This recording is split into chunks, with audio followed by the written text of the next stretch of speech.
Everyone, आज के इस सेशन में हम सॉल्व करने वाले हैं कुछ क्वेश्चंस जो कि बेस्ड होंगे क्लास 10th केमिस्ट्री के chapter metals and non metals पर। हमारा जो प्रीवियस सेशन था उसमें हमने ये वाला चैप्टर पूरा का पूरा रिवाइज कर लिया है। इस चैप्टर को हमने बहुत ही डिटेल में पढ़ा है और अपने एग्जाम पॉइंट ऑफ व्यू से इस चैप्टर को हमने रिवाइज भी कर लिया है। यानी कि हम ये बोल सकते हैं कि इस चैप्टर को हमने बहुत अच्छी तरीके से समझा है, बहुत अच्छी तरीके से हर एक टॉपिक को कवर किया है। तो भाई अब बारी आती है फाइनली इस चैप्टर से रिलेटेड कुछ इंपॉर्टेंट क्वेश्चंस को सॉल्व करने की। तो आज के सेशन में हम क्या करेंगे, मेटल्स एंड नॉन मेटल्स से रिलेटेड सभी इंपॉर्टेंट क्वेश्चंस को आज के सेशन में हम सॉल्व करेंगे। तो सबसे पहले हम स्टार्ट करेंगे रिएक्शंस की एक चेन के साथ। जैसे कि आप सभी को पता है हमारा पैटर्न क्या है क्वेश्चंस को सॉल्व करने का। सबसे पहले तो हम करते हैं रिएक्शंस की चेन को solve.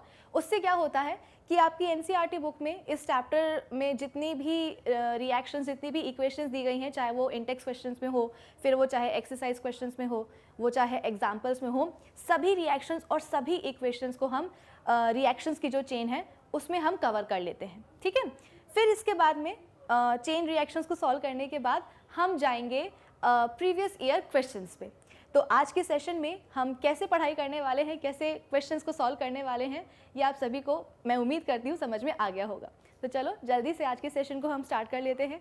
So this is Vibhuti Khare, welcome to Magnet Brains, जहाँ पे आपको सभी चैप्टर्स के वीडियो लेक्चर्स मिलने वाले हैं बिल्कुल फ्री ऑफ कॉस्ट। यानी कि मैग्नेट ब्रेन्स में आपको 2 चैप्टर्स पढ़ने के बाद किसी भी तरह का पेमेंट करने की या पैकेज परचेज करने की रिक्वायरमेंट बिल्कुल भी नहीं है, क्योंकि मैग्नेट ब्रेन्स आप सब तक पहुँचा रहा है क्वालिटी एजुकेशन बिल्कुल फ्री ऑफ कॉस्ट। तो इसी अच्छी बात से हम स्टार्ट कर लेते हैं आज का हमारा ये सेशन, जहाँ पे हम सॉल्व करेंगे कुछ इंपॉर्टेंट क्वेश्चंस। तो सबसे पहले हम स्टार्ट कर लेते हैं अपनी रिएक्शंस की चेन को। ठीक है, तो भाई आज के सेशन में ये जो हमारी चेन है ये स्टार्ट कहाँ से होती है, ये स्टार्ट होने वाली है ऑक्सीजन के साथ। ठीक है, अब मैं आपको बता देती हूँ, कंक्लूजन में आपको बता देती हूँ कि इस चैप्टर में हमने कल क्या क्या रिवाइज किया था। सबसे पहले तो हमने मेटल्स और नॉन मेटल्स की जो फिजिकल प्रॉपर्टीज़ हैं उनके बारे में पढ़ा था। मेटल्स और नॉन मेटल्स की फिजिकल प्रॉपर्टीज़ में क्या डिफरेंसेस होते हैं वो भी हमने देखा था। फिर इसके बाद में हमने मेटल्स की कुछ केमिकल प्रॉपर्टीज़ के बारे में पढ़ा था, यानी कि किस तरीके से हमारे मेटल्स ऑक्सीजन के साथ रिएक्ट करते हैं, कैसे हमारे मेटल पानी यानी कि वाटर के साथ रिएक्ट करते हैं, कैसे हमारे मेटल्स डाइल्यूट एसिड्स के साथ बिहेव करते हैं, रिएक्ट करते हैं, और कैसे एक मेटल दूसरे मेटल सॉल्ट के सॉल्यूशन में जाकर के बिहेव करेगा। ये सारी चीज़ें हमने कल के सेशन में रिवाइज करी थी। और तो और हमने नॉन मेटल्स की भी कुछ केमिकल प्रॉपर्टीज़ के ऊपर डिस्कशन कर लिया था। फिर अल्टीमेटली हम पहुँचे थे कहाँ, आयोनिक कंपाउंड्स के ऊपर। तो ये सारी चीज़ें हमने कल के सेशन में रिवाइज करी थी। तो जो बच्चे जिनने नहीं देखा है, जिन बच्चों ने, वो जा कर के कल का सेशन देख लें। तो आपके लिए आज जितने भी क्वेश्चंस हम सॉल्व करने वाले हैं वो आपके लिए सॉल्व करना बहुत आसान हो जाएगा। ठीक है, चल, तो हमारी जो रिएक्शन है, चेन रिएक्शन, वो हम स्टार्ट कहाँ से कर रहे हैं, ऑक्सीजन के साथ कर रहे हैं। ठीक है, अब मेरे पास है बहुत सारी ऑक्सीजन। ठीक है, बहुत सारी ऑक्सीजन है मेरे पास, और इस बहुत सारी ऑक्सीजन में से मैं थोड़ी सी ऑक्सीजन को रिएक्ट करवा रही हूँ किसके साथ, कॉपर के साथ। क्या बोला मैंने कि मेरे पास बहुत सारी ऑक्सीजन है और इस बहुत सारी ऑक्सीजन में से मैं थोड़ी सी ऑक्सीजन ले रही हूँ और इस थोड़ी सी ऑक्सीजन को मैं रिएक्ट करवा रही हूँ किसके साथ, कॉपर के साथ।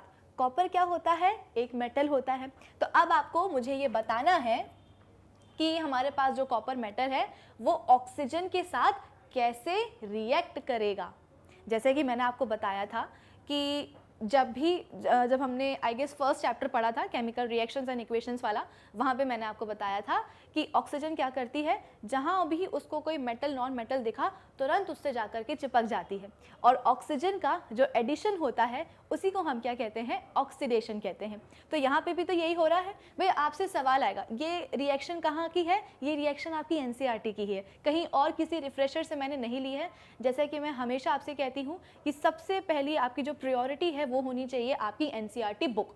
सबसे पहले एनसीईआरटी बुक उठाओ, हर एक सवाल, चाहे वो इंटेक्स क्वेश्चन का हो, फिर वो चाहे एक्सरसाइज क्वेश्चन का हो, फिर वो कोई एक्टिविटी एग्जाम्पल क्यों ना हो, सबसे पहले आपको वो लगाना है।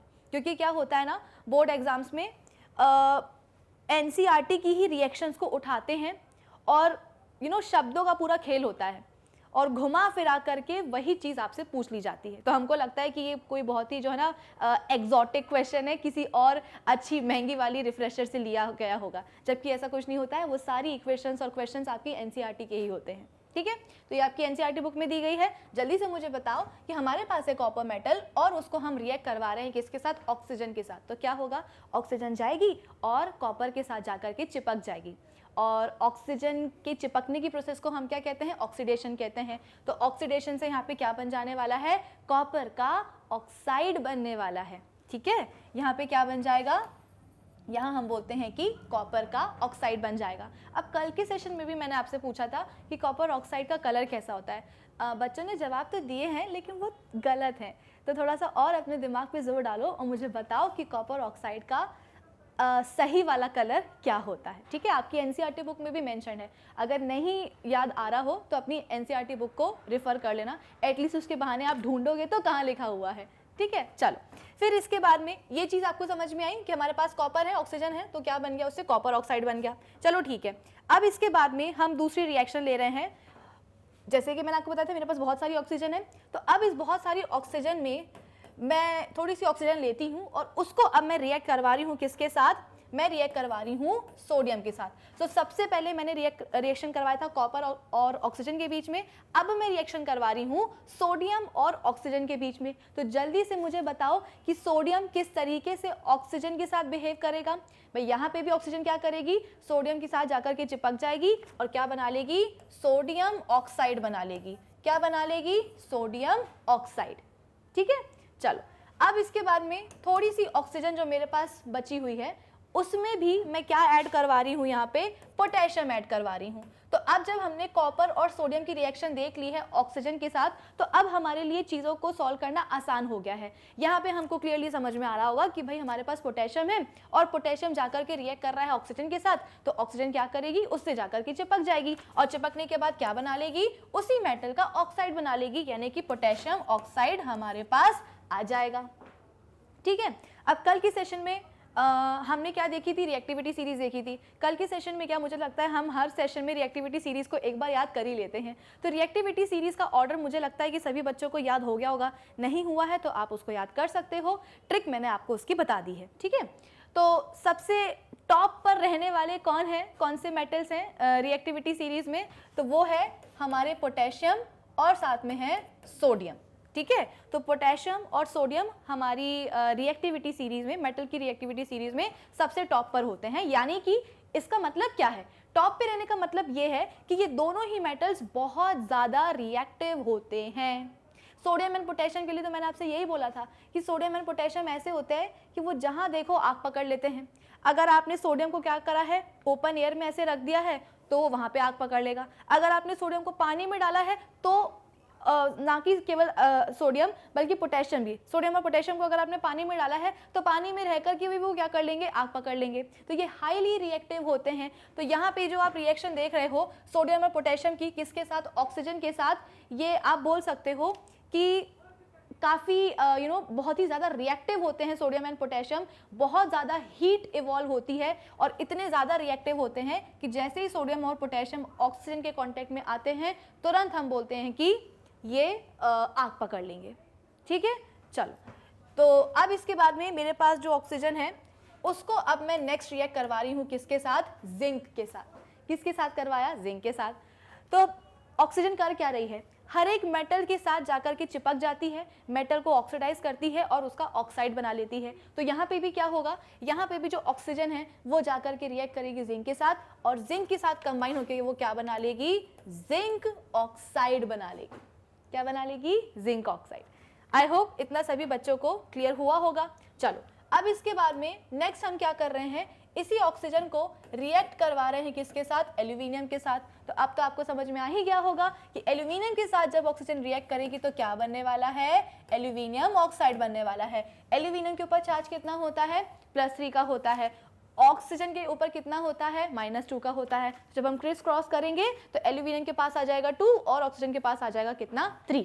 ठीक है, तो यहाँ पे क्या बन गया, एल्यूमिनियम के साथ रिएक्ट करके ऑक्सीजन ने क्या बना लिया, एल्यूमिनियम ऑक्साइड बना लिया। ठीक है, अब जैसा कि हमने प्रीवियस चैप्टर में पढ़ा है कि जितने भी मेटल ऑक्साइड्स होते हैं भाई, ये जितने भी बन रहे हैं वो सब क्या है, मेटल ऑक्साइड्स ही तो हैं। जिंक ऑक्साइड भी क्या है, मेटल ऑक्साइड है।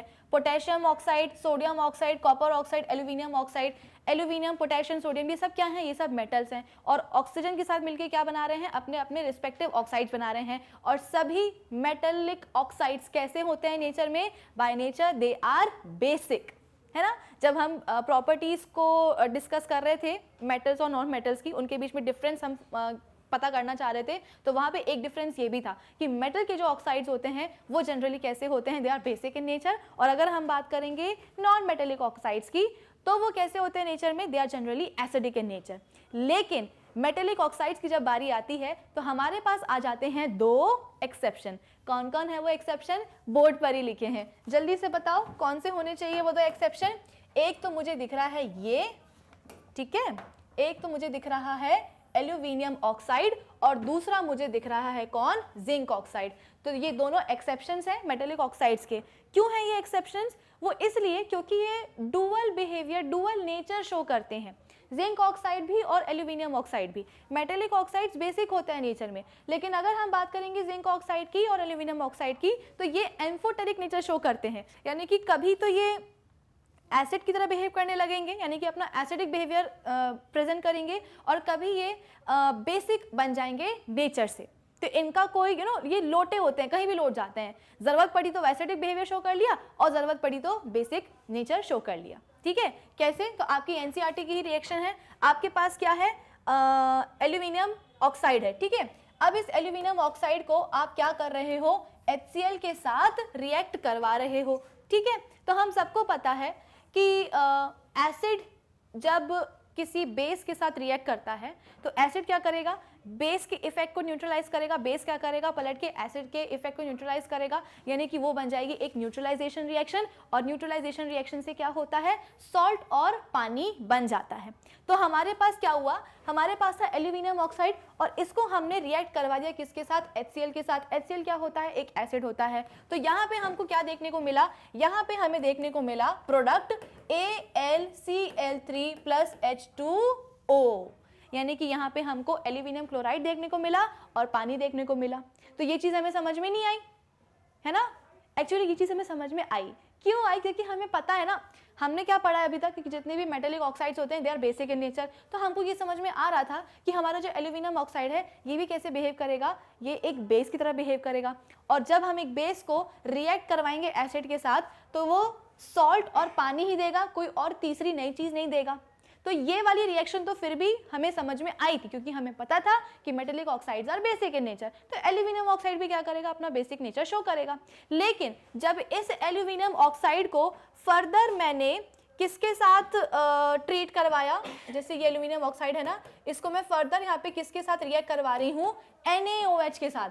जो भी एल्यूमिनियम ऑक्साइड बना था उसको पूरा का पूरा मैंने HCl के साथ रिएक्ट नहीं करवाया, थोड़ा सा बचा करके रखा, और उस थोड़े से बचे हुए एल्यूमिनियम ऑक्साइड को मैंने यहाँ पे रिएक्ट करवाया किसके साथ, सोडियम हाइड्रोक्साइड के साथ। तो अब बताओ जरा क्या बनने वाला है, अब हम बोलते हैं कि NaAlO3 + H2O बन जाएगा।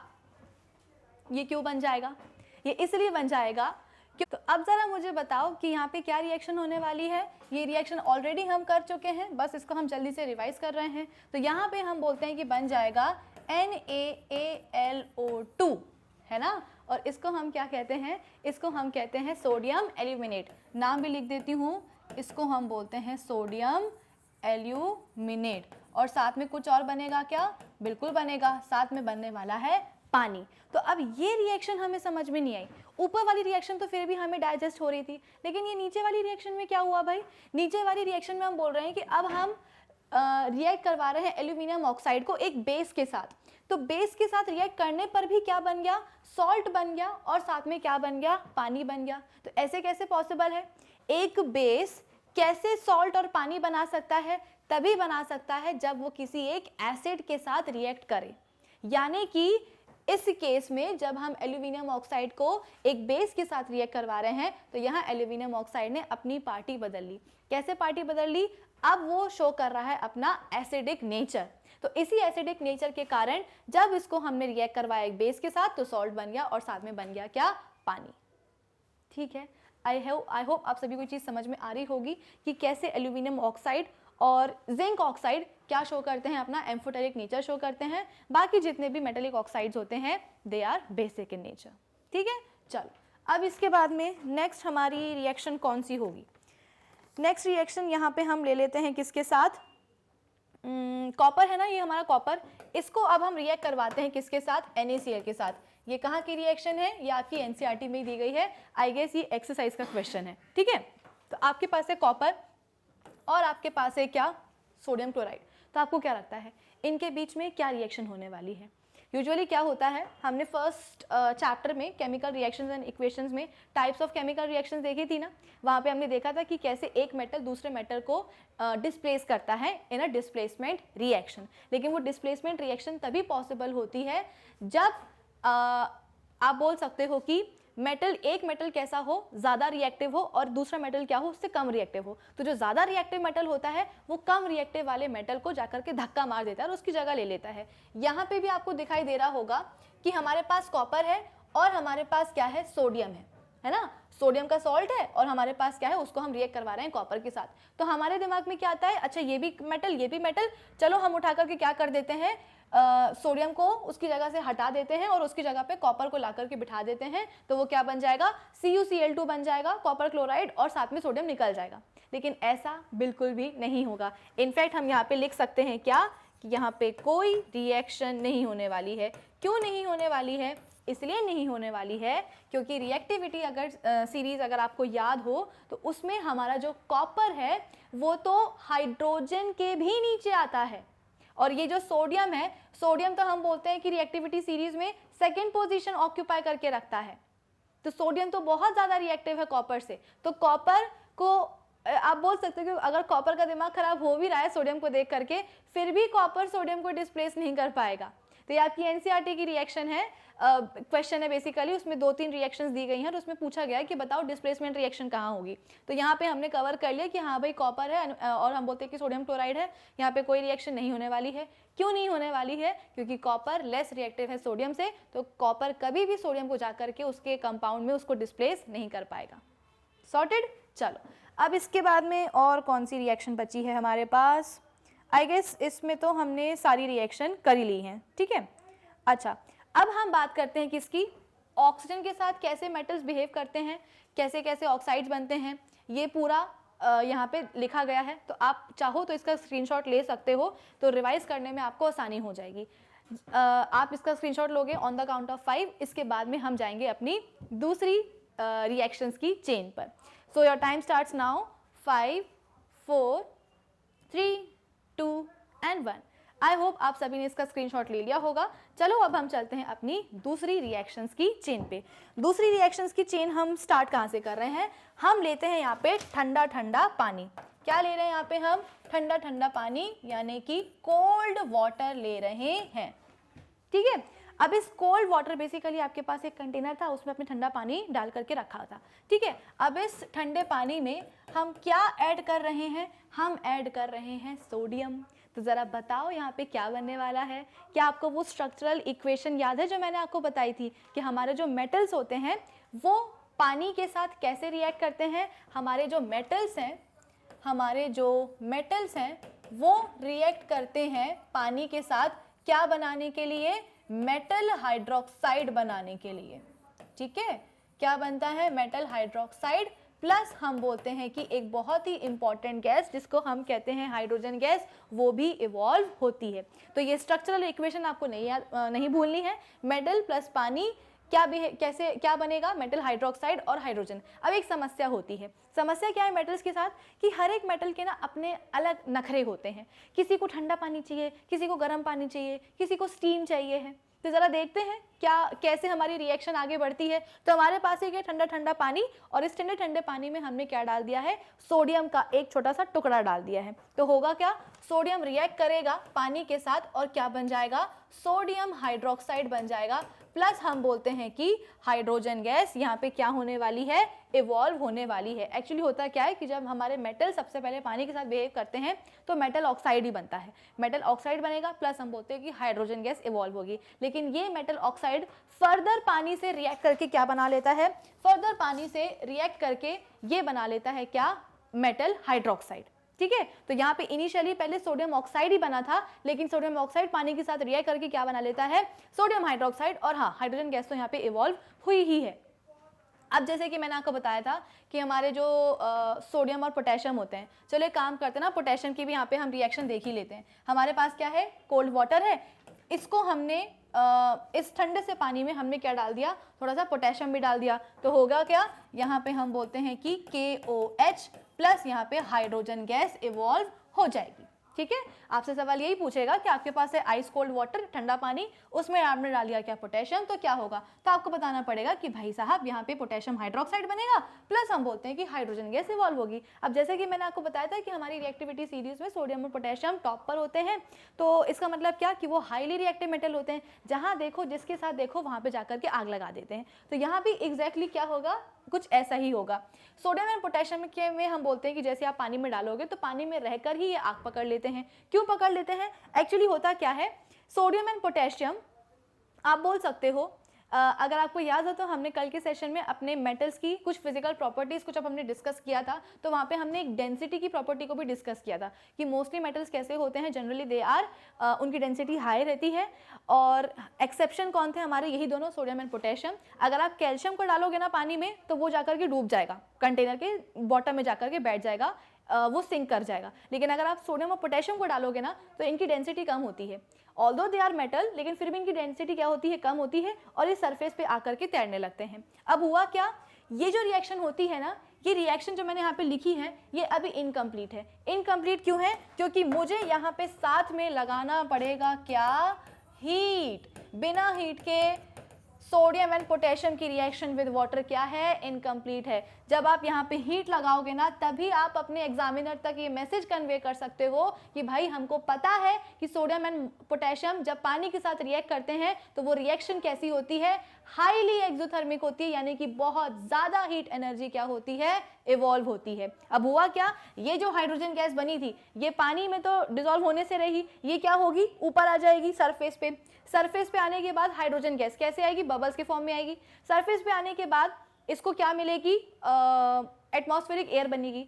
इस एटमॉस्फेरिक एयर में क्या होगा, ऑक्सीजन होगा। तो हाइड्रोजन गैस जो कि सोडियम एंड पोटेशियम के रिएक्शन से बनी है, बबल्स के फॉर्म में पानी की सरफेस पे आएगी, यही हाइड्रोजन गैस हम बोलते हैं कि ऑक्सीजन के कांटेक्ट में आ जाएगी, और साथ ही साथ इस रिएक्शन से जो बहुत ज़्यादा हीट एनर्जी इवॉल्व हुई है, इसी हीट एनर्जी को यूज करेगी कौन, हाइड्रोजन गैस, और क्या होगा, आग पकड़ लेगी। क्यों, क्योंकि हम बोलते हैं कि किसी भी चीज़ को जलने के लिए दो चीज़ें जरूरी होती हैं, एक होता है ऑक्सीजन और दूसरा होता है हीट एनर्जी। तो दोनों ही चीज़ें हाइड्रोजन गैस को मिल रही है, तो हाइड्रोजन गैस आग पकड़ लेगी। वो खुद तो जलेगी ही जलेगी, जो बेचारे सोडियम एंड पोटेशियम के मेटल्स होंगे, जो पार्टिकल होंगे उन मेटल्स के, वो भी आग पकड़ लेंगे। ठीक है, तो यहाँ पे मुझे आपको चीज़ बतानी बहुत ज़रूरी थी कि सोडियम एंड पोटेशियम हमारी रिएक्टिविटी सीरीज में सबसे टॉप पर होते हैं। इसका मतलब ये कि ये काफ़ी हाईली रिएक्टिव होते हैं, और इन्हीं की इतने ज़्यादा रिएक्टिव होते हैं कि जहाँ देखो आग पकड़ लेते हैं। हवा में रखोगे तो भी आग पकड़ लेंगे, पानी में रखोगे तो पानी में रहते हुए, पानी तो भाई आग को बुझाता है, लेकिन यहाँ पे तो कुछ उल्टा ही हो रहा है, पानी में पड़े हुए हैं लेकिन फिर भी आग लगा देंगे। कैसे लगा देंगे, तो वो मैंने आपको बता दिया, क्योंकि इतनी हीट एनर्जी इवॉल्व होती है, तो उसी हीट एनर्जी को यूज़ करके हाइड्रोजन गैस ऑक्सीजन के कांटेक्ट में आकर के आग पकड़ लेता है, खुद तो जलेगा ही, दूसरों को भी जला के रख देगा। ठीक है, इसीलिए आप बोल सकते हो कि जो हमारे पास सोडियम और पोटेशियम है, इसको हम कैरोसिन या ऑयल वगैरह में डुबो करके रखते हैं, डिप करके रखते हैं। क्यों, क्योंकि अगर हमने पानी में डाल दिया ना तो होगा क्या कि ये रिएक्शन हो जाएगी और वहाँ पे आग लग जाएगी, तो आग हमको नहीं लगानी, इसलिए हम क्या करते हैं, कैरोसिन वगैरह में इनको डुबो करके रखते हैं। ठीक है, अब इसके बाद में क्या हुआ, ये जो पानी है, कोल्ड वाटर है हमारे पास, हमने बोला कि हमारे पास क्या था, कैल्शियम था। ठीक है, हमारे पास कैल्शियम था, तो सोडियम एंड पोटेशियम को रिएक्ट करवाने के बाद हमने कैल्शियम से जाकर के रिक्वेस्ट करी कि भाई हमारे पास क्या है, ठंडा ठंडा पानी है, तो क्या आप उसके साथ रिएक्शन करना चाहोगे? तो कैल्शियम ने बोला व्हाई नॉट, चलो कर लेते हैं। कैल्शियम ने भी क्या करा, इस ठंडे पानी के साथ रिएक्शन करा। तो रिएक्शन के बाद में क्या बनेगा भाई, कैल्शियम हाइड्रोक्साइड। स्ट्रक्चरल इक्वेशन कभी नहीं भूलना है आप सभी को कि जब भी हमारे मेटल्स रिएक्ट करते हैं किसके साथ, पानी के साथ, तो वो क्या बनाते हैं, मेटल हाइड्रोक्साइड प्लस हम बोलते हैं कि हाइड्रोजन गैस इवॉल्व करते हैं। तो ठंडा ठंडा पानी था, सोडियम एंड पोटेशियम ने रिएक्ट कर लिया, आग लगा दी। इसके बाद में क्या हुआ, थोड़ा सा पानी बचा हुआ था, तो हमने कैल्शियम को जाकर के रिक्वेस्ट करी कि क्या आप ठंडे पानी के साथ रिएक्शन करना चाहोगे? तो कैल्शियम ने बोला हाँ कर लेंगे। और क्या हुआ, कैल्शियम ने रिएक्शन करी तो कैल्शियम हाइड्रोक्साइड बन गया, प्लस हम बोलते हैं कि हाइड्रोजन गैस इवॉल्व हुई। सवाल ये आता है कि कैल्शियम, जैसे सोडियम एंड पोटेशियम आग पकड़ जाते हैं पानी के साथ, ठंडे पानी के साथ, तो कैल्शियम क्यों नहीं पकड़ता? वो इसलिए नहीं पकड़ता क्योंकि ये जो रिएक्शन होती है ना कैल्शियम और पानी के बीच में, ये इतनी एक्सोथर्मिक नहीं होती है। ठीक है भाई, आग कैसे पकड़ रहे थे सोडियम एंड पोटेशियम?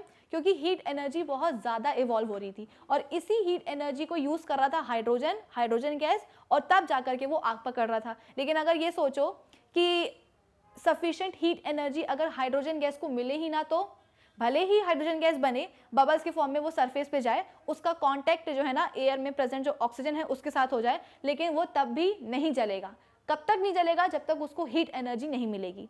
तो यहाँ पे हम बोलते हैं कि कैल्शियम की जो रिएक्शन होती है पानी के साथ, उसमें इतनी हीट एनर्जी इवॉल्व नहीं होती है कि उस एनर्जी को यूज़ करके हाइड्रोजन गैस, जो हाइड्रोजन गैस है वो आग पकड़ ले और खुद तो जले ही जले, साथ ही साथ हम बोलते हैं कि कैल्शियम को भी जला ले, ऐसा नहीं होगा।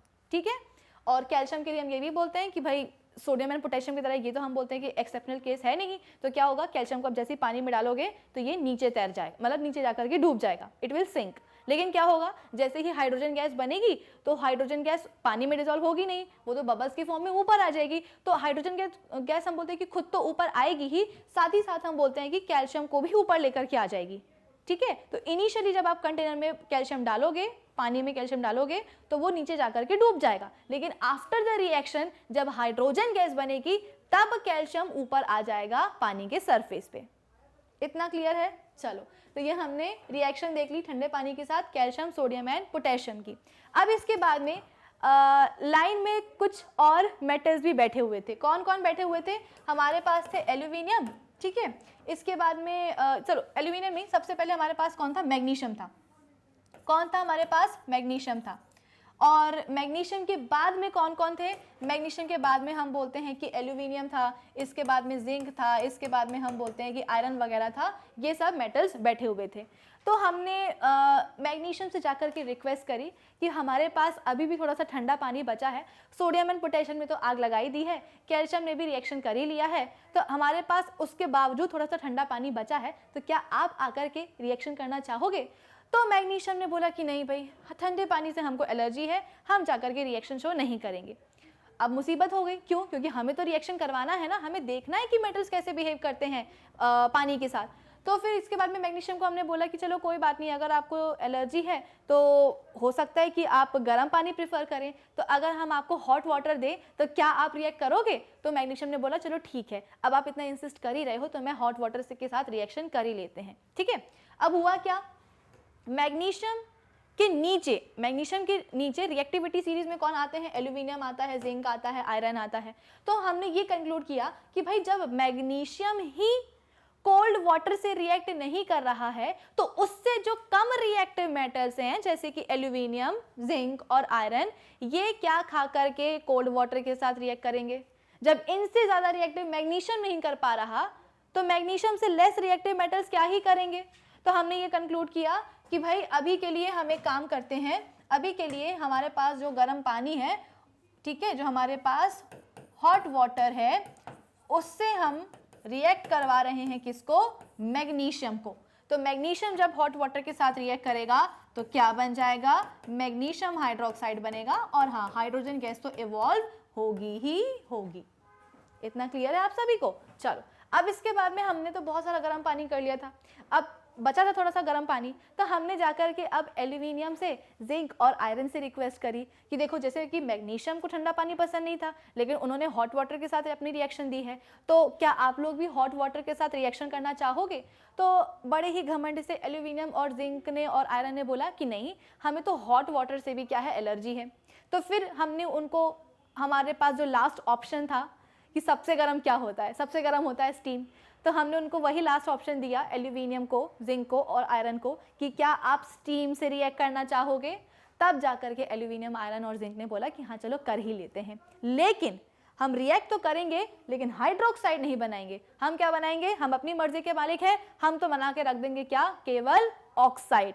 तो ऐसा नहीं है कि हमारे मेटल जैसे कि एल्यूमिनियम, जिंक और आयरन पानी के साथ रिएक्ट नहीं करते हैं, वो करते हैं, लेकिन किसके साथ? वो करते हैं स्टीम के साथ।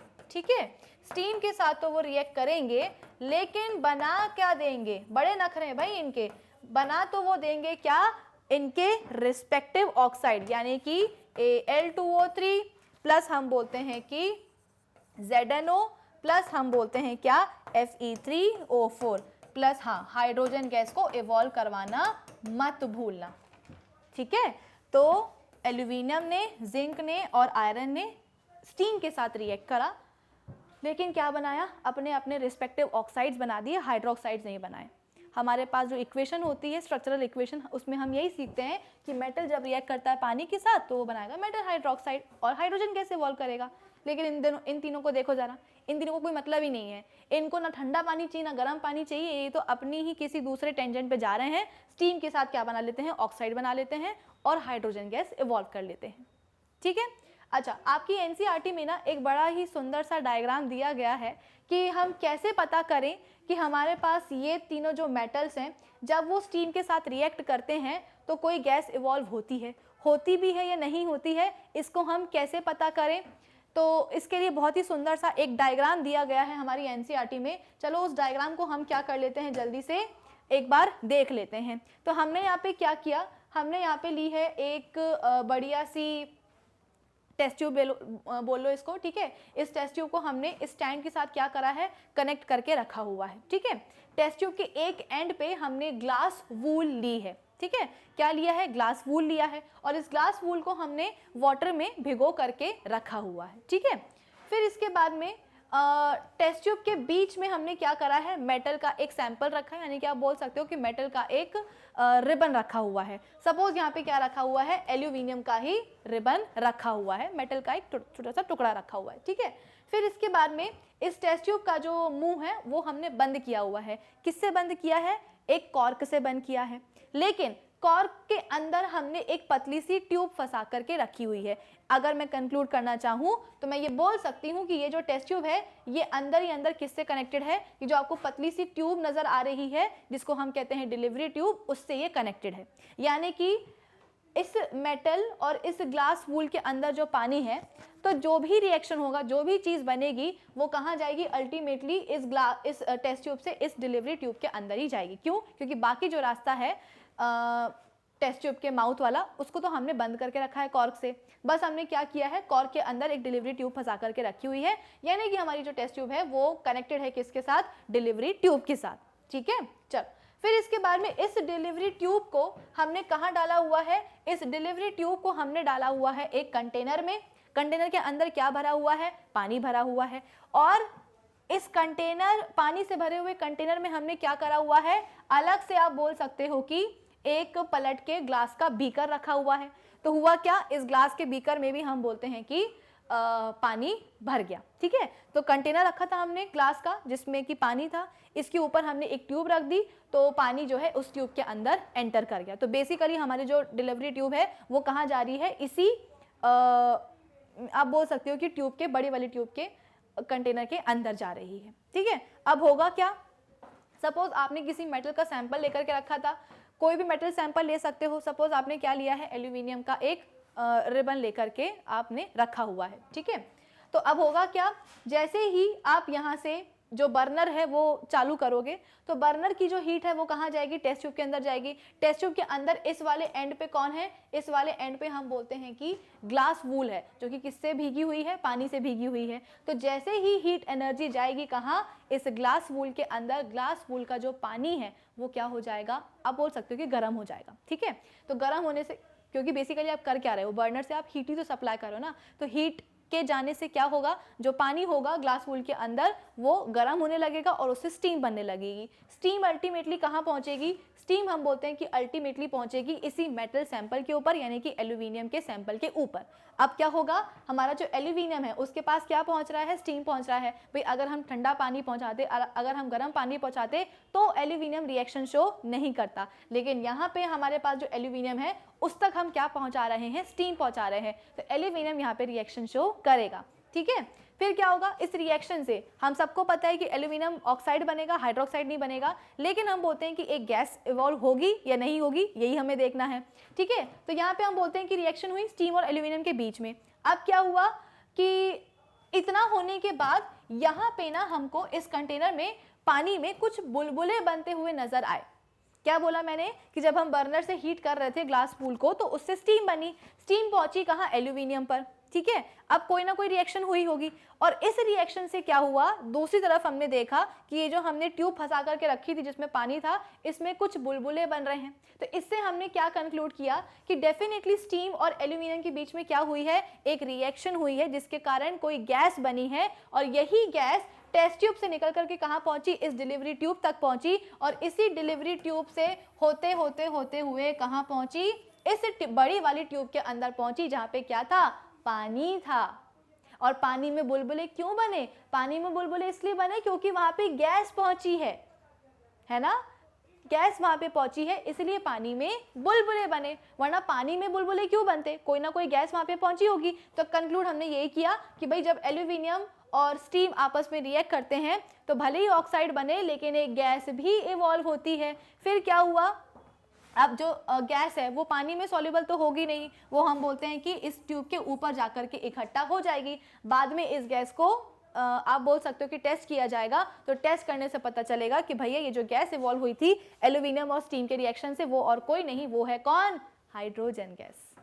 तो एक छोटा सा डायग्राम है आपकी एनसीईआरटी का, लेकिन इसमें बहुत बड़ी बात हमको बोल दी गई है कि किस तरीके से आप देख सकते हो कि हमारे जो मेटल्स हैं वो स्टीम के साथ रिएक्ट करते हैं और जो जैसे भी रिएक्ट करें हाइड्रोजन गैस का यहाँ पे बनना तय होता है, जो कि हमें पता चला कि कैसे पानी के अंदर बुलबुले बने। पानी के अंदर बुलबुलों का मतलब ये है कि यहाँ पे डेफिनेटली कोई गैस आई थी। गैस कहाँ से आई थी, तो एल्यूमिनियम या कोई भी मेटल और स्टीम के रिएक्शन से आई थी।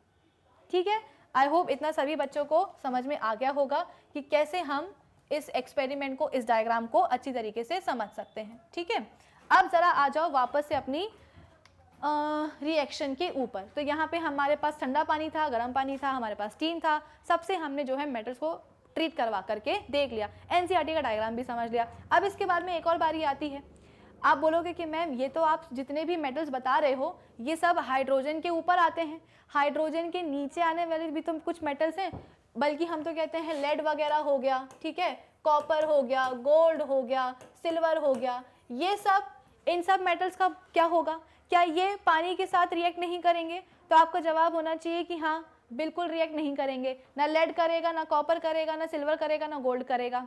ठीक है, तभी तो जो भी हम गोल्ड और सिल्वर ज्वेलरी पहनते हैं, सॉरी जो भी हम ज्वेलरी पहनते हैं वो किसकी बनती है, गोल्ड और सिल्वर की बनती है। अगर गोल्ड और सिल्वर बाकी मेटल्स के जैसे पानी के साथ रिएक्ट करने लगे तो हमारी जो ज्वेलरी है वो तो 2 दिन के अंदर खराब हो जाएगी। तो बहुत ही सोच समझ के ज्वेलरीज को बनाया जाता है, गोल्ड का, सिल्वर का, प्लेटिनम का, क्योंकि हमें पता है कि चीज़ें खराब नहीं होती हैं, पानी के साथ ये मेटल्स रिएक्ट नहीं करते हैं, तो चाहे ज़िंदगी भर पहनो ये मेटल्स खराब नहीं होने वाले हैं। आगे आपको बात समझ में? तो कुल मिलाकर के यहाँ पे हमने रिएक्शन देख ली है, ये हमारी सेकेंड चेन रिएक्शन थी जहाँ पे हमने ये सीखा कि किस तरीके से मेटल्स रिएक्ट करते हैं किसके साथ, पानी के साथ। इसके पहले जो रिएक्शन आई थी उसमें हमने देखा था कि कैसे मेटल्स रिएक्ट करते हैं ऑक्सीजन के साथ। ठीक है, अब चाहो तो आप इसका स्क्रीनशॉट ले लो, रिवीजन के लिए आसानी हो जाएगी। आप इसका स्क्रीनशॉट लोगे on the count of 5। So your time starts now, 5 4 3 2 and 1।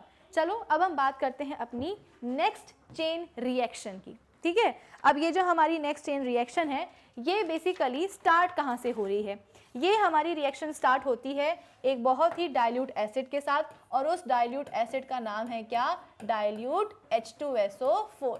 क्या नाम है, डाइल्यूट H2SO4। और इस डाइल्यूट H2SO4 को हम रिएक्ट करवा रहे हैं किसके साथ, जिंक के साथ। अब होगा क्या, जल्दी से बताओ, सवाल यही आता है कि आपके पास डाइल्यूट H2SO4 है और उसको आप रिएक्ट करवा रहे हो किसके साथ, जिंक के साथ। तो बताओ प्रोडक्ट्स क्या बनेंगे, तो आपको दिखना चाहिए कि भाई हमारे सामने कौन है, जिंक है, और जिंक के सामने कौन है, हाइड्रोजन है सल्फेट के साथ। तो जिंक का हाइड्रोजन को देख करके क्या हो जाएगा, दिमाग खराब हो जाएगा, वो बोलेगा कि तुम तो मुझसे कम रिएक्टिव हो, कैसे हिम्मत पड़ गई तुम्हारी मेरे सामने किसी और के साथ कंपाउंड बनाने की, चलो हटो वहां से। तो जिंक गया हाइड्रोजन सल्फेट के पास, सॉरी सल्फ्यूरिक एसिड के पास, उसमें हम बोलते हैं कि हाइड्रोजन को जाकर के क्या करा, मुक्का मारा, उसको वहां से हटा दिया और खुद उसकी जगह पे जाकर के बैठ गया। तो यहाँ पे हम बोलते हैं क्या बन जाएगा, जिंक सल्फेट बन जाएगा प्लस हाइड्रोजन गैस इवॉल्व हो जाएगी। तो क्या ये रिएक्शन हमने पहली बार पढ़ी है, नहीं, पहले भी हम पढ़ चुके हैं। मेटल्स एंड नॉन मेटल्स में तो हमने पढ़ी ही है, उसके पहले भी हमने ये रिएक्शन देखी है, कहाँ, एसिड बेसिस एंड सॉल्ट्स वाले चैप्टर में। वहाँ हमने देखा था कि किस तरीके से हमारे जो एसिड्स हैं वो बिहेव करते हैं किसके साथ में, मेटल्स के साथ में, ठीक है। और मेटल्स और नॉन मेटल्स वाले चैप्टर में हमने ये देखा इसी का उल्टा कि मेटल्स कैसे बिहेव करते हैं डाइल्यूट एसिड्स के साथ। कौन से वाले, तो डाइल्यूट सल्फ्यूरिक एसिड और डाइल्यूट HCl, HNO3 नहीं, ठीक है। तो यहाँ पे हमने देखा कि किस तरीके से रिएक्शन हुई है। चलो अब मेरे पास जो भी डाइल्यूट H2SO4 था वो मैंने पूरा का पूरा यूटिलाइज नहीं किया था, थोड़ा सा बचा के रखा था, ठीक है। तो अब बचे हुए डाइल्यूट सल्फ्यूरिक एसिड में से थोड़ा सा मैं और एसिड लूंगी और मैं उसको रिएक्ट करवाऊंगी किसके साथ, आयरन के साथ। तो क्या अब मुझे आप बता पाओगे कि यहाँ पे क्या रिएक्शन होगी, बिल्कुल बता सकते हो भाई। आयरन देखेगा इस कंपाउंड में, एसिड में हाइड्रोजन को, हो जाएगा दिमाग खराब, वो बोलेगा तुम यहाँ पे क्या कर रहे हो, चलो हटो वहां से। तो आयरन गया और खुद जाकर के हम बोलते हैं कि क्या कर लिया, हाइड्रोजन को जाकर के मुक्का मारा और उसकी जगह पे उसकी जगह को ऑक्यूपाई कर लिया, घेर लिया उसकी जगह को, और क्या बना दिया, फेरस सल्फेट बना दिया, और बेचारा जो हाइड्रोजन है वो हो गया क्या, बेघर, ठीक है। आई आपको ये रिएक्शन समझ में। चलो अब एक और चीज है, ये जो मेरे पास फेरस सल्फेट है इसको अगर मैं रिएक्ट करवाऊं किसके साथ, इसको अगर मैं रिएक्ट करवाऊं Ag के साथ, तो आपको क्या लगता है क्या होने वाला है, फेरस सल्फेट बना, कैसे बना, आयरन और डाइल्यूट H2SO4 के कॉम्बिनेशन से बना। अब इस फेरस सल्फेट को मैं रिएक्ट करवा रही हूँ किसके साथ, Ag के साथ। तो क्या आप मुझे बता पाओगे कि यहाँ पे कौन सी रिएक्शन होगी, एक्चुअली यहाँ पे रिएक्शन होगी नहीं, क्यों, क्योंकि हमें क्या लगता है ना कि मेटल्स दूसरे मेटल को क्या करते हैं, जाकर के डिस्प्लेस कर देते हैं, है ना, एक मेटल दूसरे मेटल को जाकर के डिस्प्लेस कर देता है, डिस्प्लेसमेंट रिएक्शन होती है। लेकिन कौन किसको डिस्प्लेस कर सकता है, एक हाई रिएक्टिव मेटल एक लो रिएक्टिव मेटल को डिस्प्लेस करता है। हर कोई मेटल किसी मेटल को जाकर के डिस्प्लेस नहीं कर पाएगा। आपको याद है कल के सेशन में हमने बात करी थी कि कैसे एक मेटल दूसरे मेटल के सॉल्ट सोल्यूशन में जाकर के बिहेव करता है। तो ये जो FeSO4 है ये भी क्या है, ये एक मेटल का सॉल्ट सोल्यूशन ही तो है, और इसमें हम क्या डाल रहे हैं, दूसरा मेटल यानी कि Ag डाल रहे हैं। तो यहाँ पे क्या होगा, यहाँ पे कोई रिएक्शन नहीं होने वाली। क्यों नहीं होने वाली, क्योंकि रिएक्टिविटी सीरीज में जो Ag है वो आयरन के नीचे आता है, यानी कि जो Ag है वो आयरन से लेस रिएक्टिव है। तो चाहे उसका कितना भी क्यों ना दिमाग खराब हो रहा हो आयरन को देख करके सल्फेट के साथ, लेकिन वो उसको डिस्प्लेस नहीं कर पाएगा। तो यहाँ पे आपका आंसर होना चाहिए कि कोई रिएक्शन नहीं होने वाली, क्योंकि Ag क्या है, लेस रिएक्टिव है आयरन से, ठीक है। चलो अब इसके बाद में हम एक और रिएक्शन देख ही लेते हैं। रिएक्शन हमारी अब किसके साथ है, ये जो ZnSO4 बना है ना, जिंक सल्फेट, इसको हम रिएक्ट करवाते हैं किसके साथ, आयरन के साथ। किसके साथ करवा रहे हैं, इसको हम रिएक्ट करवा रहे हैं आयरन के साथ। तो जरा अब मुझे बताओ क्या कोई रिएक्शन होगी, नहीं होगी। क्यों नहीं होगी, क्योंकि रिएक्टिविटी सीरीज में जो आयरन है वो कहाँ आता है, जिंक के नीचे आता है, इसलिए आयरन जिंक सल्फेट में से जिंक को डिस्प्लेस नहीं कर पाएगा। और आगे यहाँ पे आप लिख सकते हो कि भाई कोई रिएक्शन नहीं होने वाली। Is that clear? I hope ये चीज़ सभी को समझ में आ रही होगी। अब इसके बाद में अगर हमने अपने जिंक सल्फेट को आयरन के साथ रिएक्ट करवाया है तो चलो एक काम करते हैं, अपने इस जिंक सल्फेट को थोड़ा सा हम रिएक्ट करवा देते हैं, किसके साथ? मैग्नीशियम के साथ। पहले हमने क्या किया था, जिंक सल्फेट को रिएक्ट करवाया हमने किसके साथ? आयरन के साथ। फिर इसके बाद में हम इस थोड़े से जिंक सल्फेट को मैग्नीशियम के साथ भी रिएक्ट करवा देते हैं। तो अब ज़रा मुझे ये बताओ कि क्या कुछ रिएक्शन होगी? बिल्कुल होगी। क्यों होगी?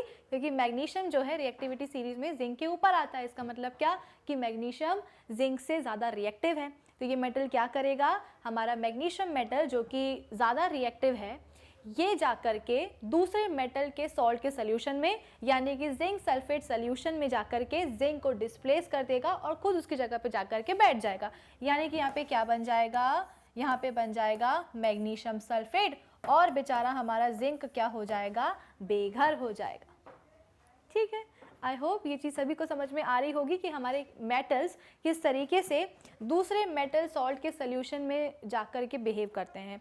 अगर वो मेटल ज़्यादा रिएक्टिव हुआ तो उस मेटल सॉल्ट सोल्यूशन में जाकर के लेस रिएक्टिव मेटल को जाकर के डिस्प्लेस कर देगा, उसकी जगह जाकर के खुद बैठ जाएगा, जैसे कि मैग्नीशियम ने किया। ठीक है, और अगर वो मेटल कम रिएक्टिव हुआ तो फिर आप देख सकते हो कि कोई रिएक्शन नहीं होने वाली। ठीक है, चलो अब इसके बाद में और हम यहाँ पे क्या कर सकते हैं? तो यहाँ पे हम रिएक्ट करवा देते हैं किसको? डाइल्यूट H2SO4 है ना। चलो अब इस डाइल्यूट H2SO4 के साथ सबसे पहले हमने आयरन को रिएक्ट करवाया था। अब हम रिएक्ट करवाते हैं किसको? मैग्नीशियम को। तो क्या होगा? अगेन मैग्नीशियम जाकर के सल्फ्यूरिक एसिड में हाइड्रोजन को जाकर के डिस्प्लेस कर लेगा और खुद उसकी जगह पे जाकर के बैठ जाएगा और क्या बना लेगा? Magnesium sulphate. और इसके बाद में हाइड्रोजन गैस तो रिलीज होनी है, वो अलग बात है। ठीक है, अब इसके बाद में हम केवल डाइल्यूट H2SO4 को ही हम क्यों ले रहे हैं? चलो हम कोई दूसरा एसिड ले लेते हैं। हम यहाँ पे लेते हैं क्या? HCl। और ये वाला HCl भी कैसा है? ये वाला HCl भी है हमारा डाइल्यूट। अब इसको हम रिएक्ट करवा रहे हैं किसके साथ? मैग्नीशियम के साथ। भाई यहाँ पे जो आपने मैग्नीशियम लिया हुआ था ना, पूरा का पूरा आपने मैग्नीशियम यूज़ नहीं किया, थोड़ा सा मैग्नीशियम आपने बचा के रखा था और इस थोड़े से मैग्नीशियम को आपने फर्दर रिएक्ट करवाया किसके साथ? डाइल्यूट HCl के साथ। एक काम करते हैं ना, चेन रिएक्शन पढ़ रहे हैं तो मैं इसको इसी के साथ लिख देती हूँ। मैग्नीशियम है, अब इसको हम रिएक्ट करवा रहे हैं किसके साथ? डाइल्यूट HCl के साथ। तो ज़रा मुझे बताओ क्या होगा? मैग्नीशियम जाकर के HCl में से H को धक्का मार के आ जाएगा और खुद उसी जगह पे बैठ जाएगा। तो क्या बन जाएगा यहाँ पे? यहाँ बन जाएगा MgCl2 यानी कि मैग्नीशियम क्लोराइड। कुछ और निकलेगा क्या? हाँ जी बिल्कुल निकलेगा। वो निकलेगा कौन? Hydrogen gas. ठीक है, चलो ऐसी ही एक रिएक्शन आप मुझे करके बताओगे और ये हो जाएगा आपके लिए आज का होमवर्क कि आपके पास क्या है? कैल्शियम है और आपने उसको रिएक्ट करवाया किसके साथ? डाइल्यूट HCl के साथ। तो ज़रा मुझे यहाँ पे होमवर्क में बताना कि क्या बनेगा। ठीक है, तो अभी तक हमने जितनी भी रिएक्शन देखी है इन सब में हमें क्या सीखने को मिला कि किस तरीके से हमारे मेटल्स डाइल्यूट HCl और डाइल्यूट H2SO4 के साथ रिएक्ट करते हैं। सवाल ये है कि हमने डाइल्यूट HNO3 को क्यों नहीं लिया? वो भी तो एक एसिड है। तो यहाँ पे हम डाइल्यूट HNO3 को हम क्यों नहीं ले रहे हैं? वो इसलिए नहीं लेते क्योंकि ये जो हमारा नाइट्रिक एसिड होता है HNO3, ये क्या होता है? बहुत ही स्ट्रॉन्ग ऑक्सीडाइजिंग एजेंट होता है। ठीक है, ये बहुत ही स्ट्रॉन्ग ऑक्सीडाइजिंग एजेंट होता है। तो बच्चों का सवाल होगा कि मैम ऑक्सीडाइजिंग एजेंट क्या करता है? ऑक्सीडाइजिंग एजेंट जाकर के जिस भी सब्सटेंस के साथ जाकर के वो मिक्स होता है, उस सब्सटेंस को या उस एलिमेंट को वो जाकर के क्या कर देता है? ऑक्सीडाइज करवा देता है। उसको नहीं होना होता है सब्सटेंस को ऑक्सीडाइज, लेकिन फिर भी ये ज़बरदस्ती जाकर के उसको ऑक्सीडाइज करवा लेता है। इतना ज़्यादा ऑक्सीडाइज करवाता है कि खुद बेचारा रिड्यूस हो जाता है। किसमें? तो अलग अलग नाइट्रोजन ऑक्साइड्स में। कभी NO में रिड्यूस हो जाता है, कभी, ठीक है, या तो ये कभी NO में रिड्यूस हो जाएगा, या आप बोल सकते हो कि कभी N2O में रिड्यूस हो जाएगा, या कभी NO2 में रिड्यूस हो जाएगा। तो हमारा जो HNO3 है, नाइट्रिक एसिड, ये एक स्ट्रॉन्ग ऑक्सीडाइजिंग एजेंट है जो कि दूसरों को जाकर के ऑक्सीडाइज करता है और खुद रिड्यूस हो जाता है किसमें? अलग अलग नाइट्रोजन ऑक्साइड्स में, कभी NO में, कभी N2O में, या कभी NO2 में। ठीक है, तो इससे क्या मतलब है? भाई हमने जो भी अभी तक मेटल्स की रिएक्शन देखी है वो सारी की सारी हमने डाइल्यूट H2SO4 और HCl के साथ देखी है। क्या हमारे मेटल्स डाइल्यूट HNO3 के साथ रिएक्ट नहीं कर सकते क्योंकि वो एक स्ट्रॉन्ग ऑक्सीडाइजिंग एजेंट है? ऐसा बिल्कुल भी नहीं है। मेटल्स रिएक्ट कर सकते हैं डाइल्यूट HNO3 के साथ, लेकिन जब हमारे मेटल्स रिएक्ट करेंगे नाइट्रिक एसिड के साथ, डाइल्यूट HNO3 के साथ, तो वो हाइड्रोजन गैस नहीं बनाएंगे। वो क्या बनाएंगे? वो बनाएंगे पानी। ऐसा क्यों? क्योंकि मैंने बताया ना कि हमारा नाइट्रिक एसिड क्या है? काफ़ी एक स्ट्रॉन्ग ऑक्सीडाइजिंग एजेंट होता है। ठीक है, एक्चुअली होता क्या है, मेटल्स जब रिएक्ट करते हैं HNO3 के साथ तो वो शुरुआत में क्या बनाते हैं, हाइड्रोजन गैस ही बनाते हैं, लेकिन ये हाइड्रोजन गैस को जाकर के ऑक्सीडाइज कर देता है कौन, HNO3। ऑक्सीडाइज करने का मतलब क्या, ऑक्सीडेशन। ऑक्सीडेशन का मतलब क्या, एडिशन ऑफ ऑक्सीजन। तो अच्छा खासा हमारे पास क्या थी, हाइड्रोजन गैस थी, ठीक है। और इस हाइड्रोजन गैस में जाकर के HNO3 आया और इसने क्या कर दिया, ऑक्सीजन जाकर के ऐड कर दिया। HNO3 क्या करेगा, हाइड्रोजन गैस में जाकर के ऑक्सीजन ऐड कर देगा, यानी कि हाइड्रोजन को ऑक्सीडाइज करवा देगा, जिसके कारण क्या बन जाएगा, पानी बन जाएगा और खुद रिड्यूस हो जाएगा या तो NO में या N2O में या NO2 में। तो ये नहीं बोलोगे आप कभी कि हमारे मेटल्स डाइल्यूट HNO3 के साथ रिएक्ट नहीं करते हैं, बिल्कुल करते हैं, लेकिन रिएक्ट करने के बाद वो हाइड्रोजन गैस इवॉल्व नहीं करते, वो क्या करते हैं, H2O बनाते हैं, यानी कि पानी बनाते हैं। तो ये वाली जो आपकी इक्वेशन है ना, स्ट्रक्चरल इक्वेशन, मैं लिख देती हूँ कि हमारे मेटल्स जब एसिड के साथ रिएक्ट करते हैं तो क्या बनाते हैं, वो बना देते हैं सॉल्ट, ठीक है, वो क्या बनाते हैं, सॉल्ट बनाते हैं, प्लस हम बोलते हैं कि हाइड्रोजन गैस इवॉल्व करते हैं। लेकिन ये कौन से वाले एसिड्स होंगे, ये होंगे डाइल्यूट H2SO4 और डाइल्यूट HCl।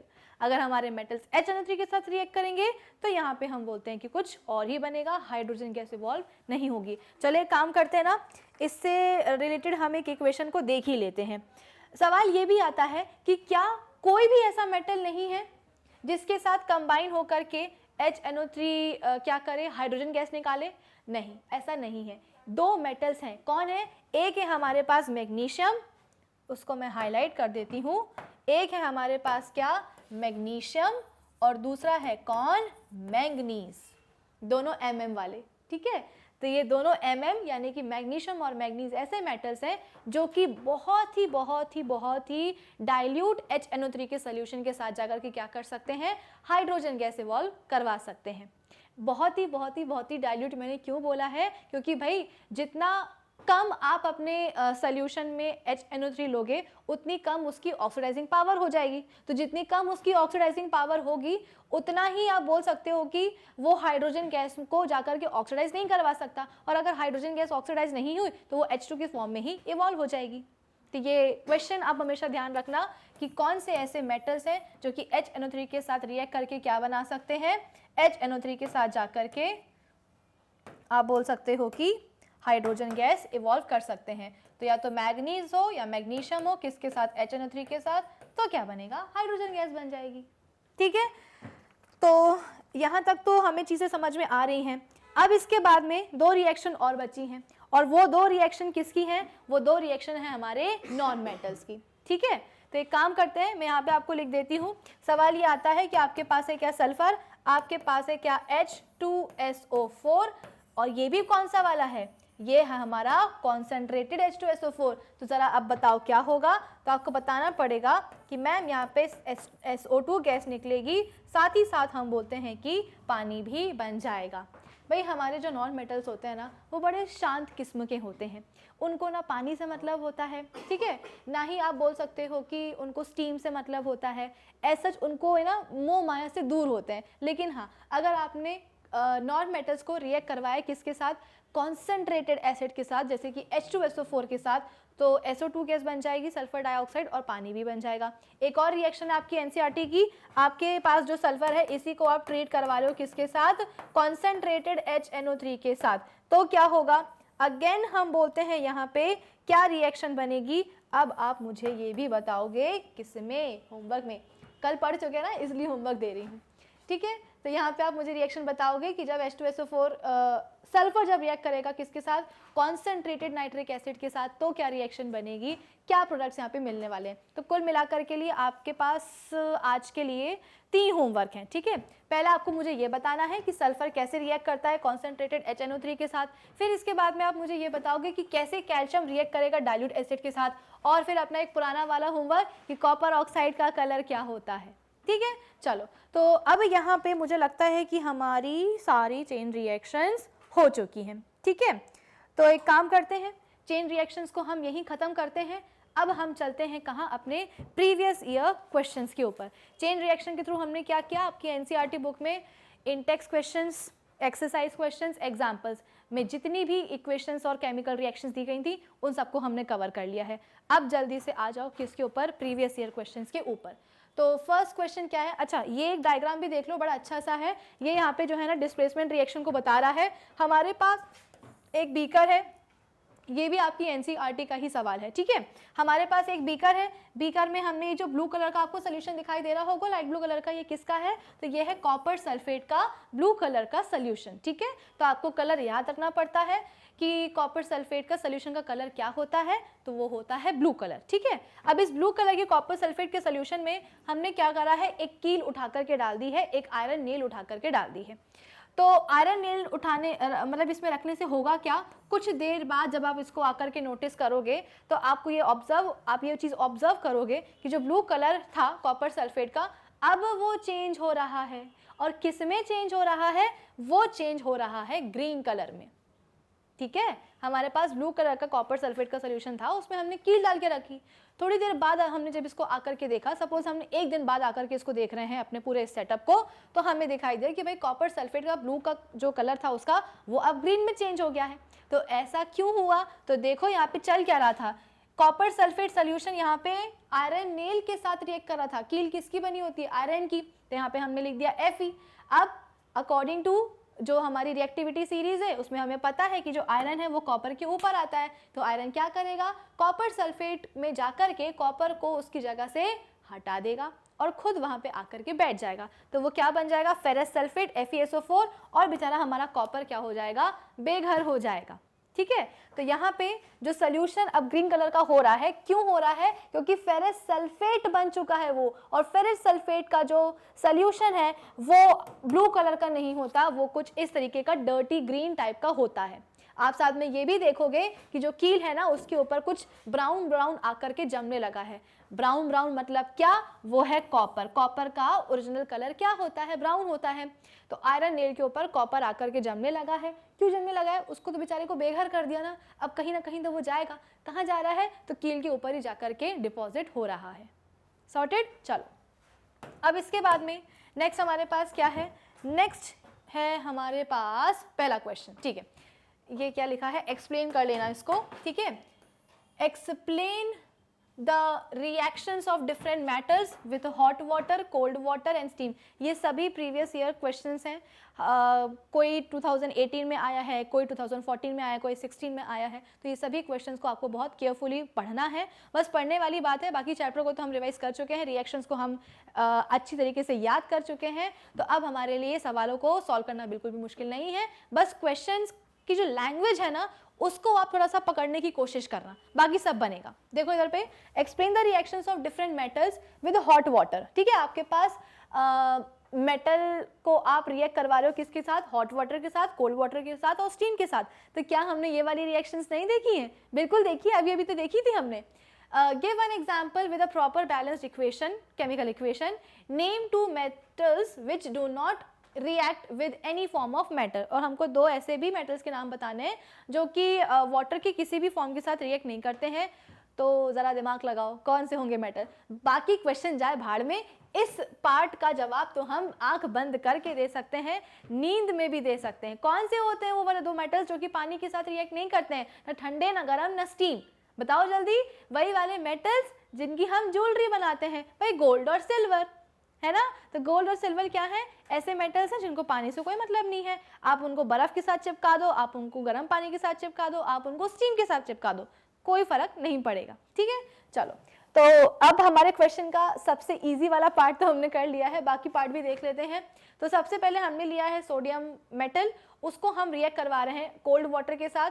तो हम सबको पता है कि मेटल्स जब रिएक्ट करते हैं वाटर के साथ तो बनाते हैं हाइड्रोक्साइड, मतलब कि मेटल हाइड्रोक्साइड, और हम बोलते हैं कि हाइड्रोजन गैस इवॉल्व होगी।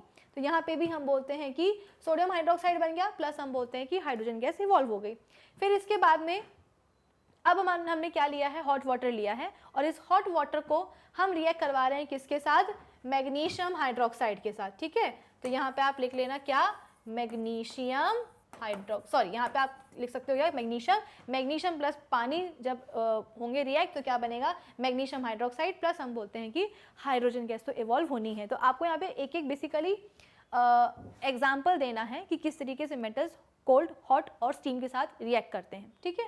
और हाँ, वो रिएक्शन कैसी होनी चाहिए, बैलेंस होनी चाहिए। तो बैलेंसिंग कैसे करते हैं ये मैं आपको ऑलरेडी बता चुकी हूँ। तो अगर आपको बैलेंसिंग सीखनी है तो आप जाकर के प्रीवियस सेशंस को आप चेकआउट कर सकते हो।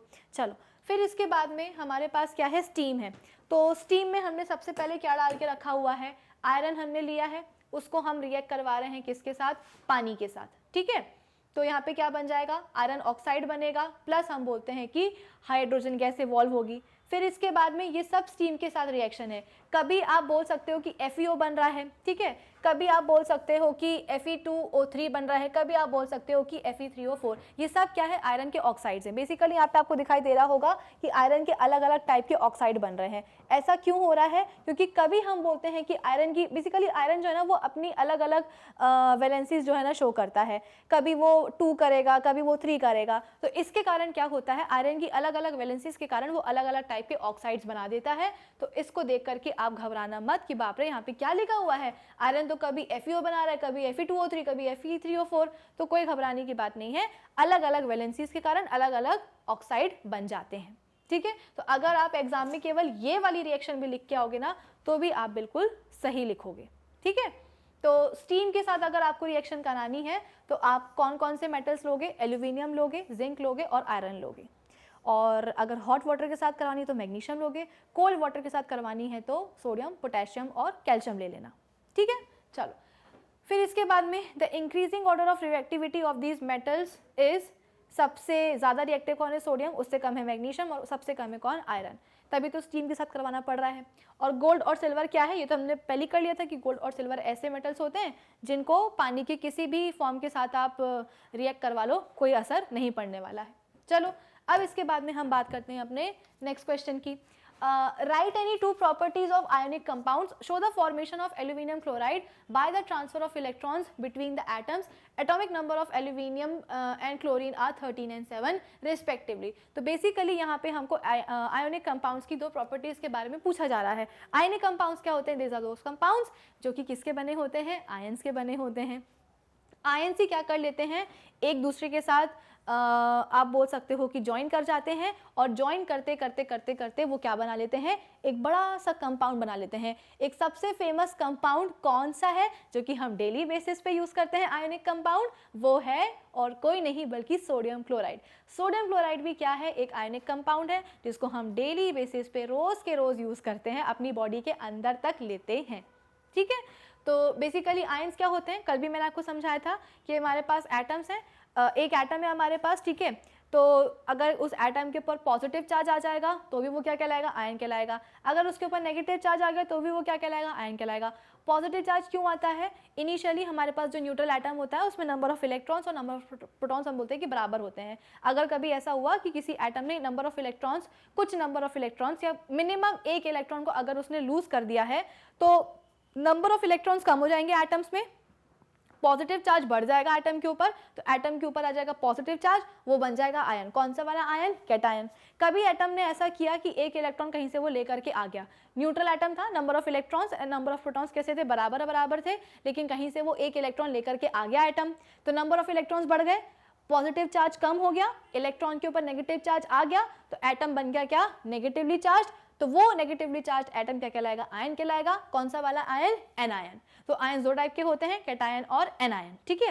कैटायन के ऊपर होता है पॉजिटिव चार्ज, एनायन के ऊपर होता है नेगेटिव चार्ज। और हम सबको पता है कि ऑपोजिट चार्जेस क्या करते हैं, ऑपोजिट चार्जेस आपस में अट्रैक्ट करते हैं, ठीक है।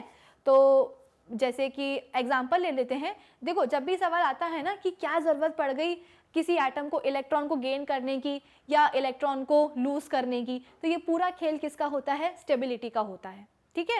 एटम अगर इलेक्ट्रॉन को गेन कर रहा है या उसको लूज कर रहा है तो बेवजह नहीं कर रहा है, उसमें उसका कोई फायदा होता है। फायदा क्या होता है कि वो खुद स्टेबल बन जाता है। स्टेबिलिटी कब मिलती है, अकॉर्डिंग टू ऑक्टेट थ्योरी, कि किसी भी एलिमेंट को अगर आप देख लो, हाँ, हाइड्रोजन और हीलियम को साइड में रख देना, ठीक है। उनके पास तो केवल एक ही शेल होता है, के शेल, और उसमें मैक्सिमम नंबर ऑफ इलेक्ट्रॉन्स कितने आ सकते हैं, 2 आ सकते हैं। तो हाइड्रोजन और हीलियम को हटा दो, बाकी एलिमेंट्स के लिए मैं आपको बता देती हूँ। ऑक्टेट थ्योरी ये बोलती है कि आउटर मोस्ट शेल में यानी कि वैलेंस शेल में कितने इलेक्ट्रॉन्स होने चाहिए, 8 होने चाहिए, यानी कि ऑक्टेट कंप्लीट होना चाहिए, तभी वो एटम या एलिमेंट क्या कहलाएगा, स्टेबल कहलाएगा। तो जैसे कि हम बात करते हैं सोडियम की, चलिए काम करते हैं ना, इस सवाल में सेकंड पार्ट में हमसे एल्यूमिनियम क्लोराइड के फॉर्मेशन के बारे में पूछा जा रहा है ना, तो हम एल्यूमिनियम क्लोराइड का ही एग्जाम्पल ले लेते हैं, तो इससे ये वाला क्वेश्चन भी हो जाएगा और ये वाला भी हो जाएगा, ठीक है। तो यहाँ पे अच्छी बात यह है कि आपको एटॉमिक नंबर एल्यूमिनियम और क्लोरीन का दिया गया है, तो जिन बच्चों को कन्फ्यूजन है अभी तक याद नहीं हुए हैं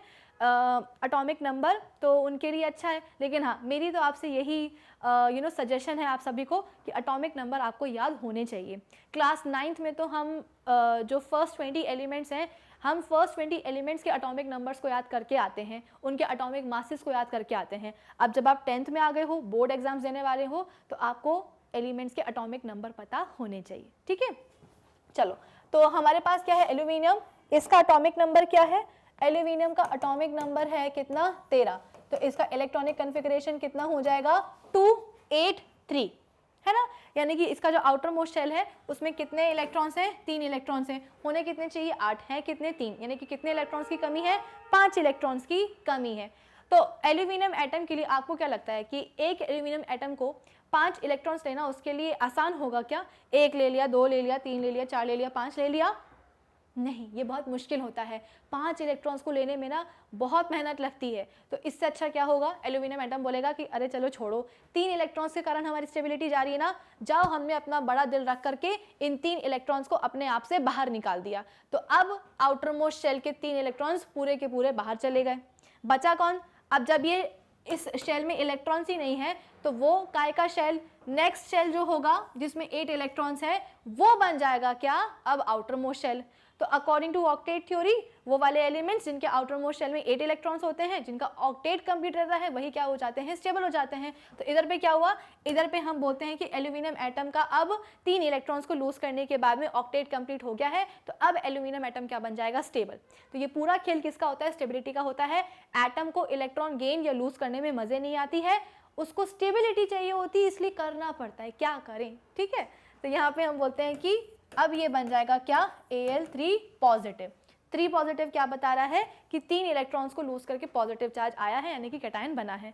फिर इसके बाद में क्लोरीन है, क्लोरीन का इलेक्ट्रॉनिक कन्फिगरेशन कितना होता है, 17, सॉरी क्लोरीन का एटॉमिक नंबर कितना होता है, 17, यानी कि नंबर ऑफ इलेक्ट्रॉन्स कितने होते हैं, 17, यानी कि उनका इलेक्ट्रॉनिक कन्फिगरेशन क्या हो जाएगा, 2, 8 और 7, यानी कि आउटर मोस्ट शेल में, क्लोरीन एटम के आउटर मोस्ट शेल में कितने इलेक्ट्रॉन्स है, 7, होने कितने चाहिए, 8, कितने इलेक्ट्रॉन्स की कमी है, 1, यानी कि क्लोरीन एटम को सिर्फ और सिर्फ 1 इलेक्ट्रॉन की कमी है, और अगर इस 1 इलेक्ट्रॉन की कमी दूर हो गई तो क्लोरीन एटम क्या बन जाएगा, स्टेबल बन जाएगा।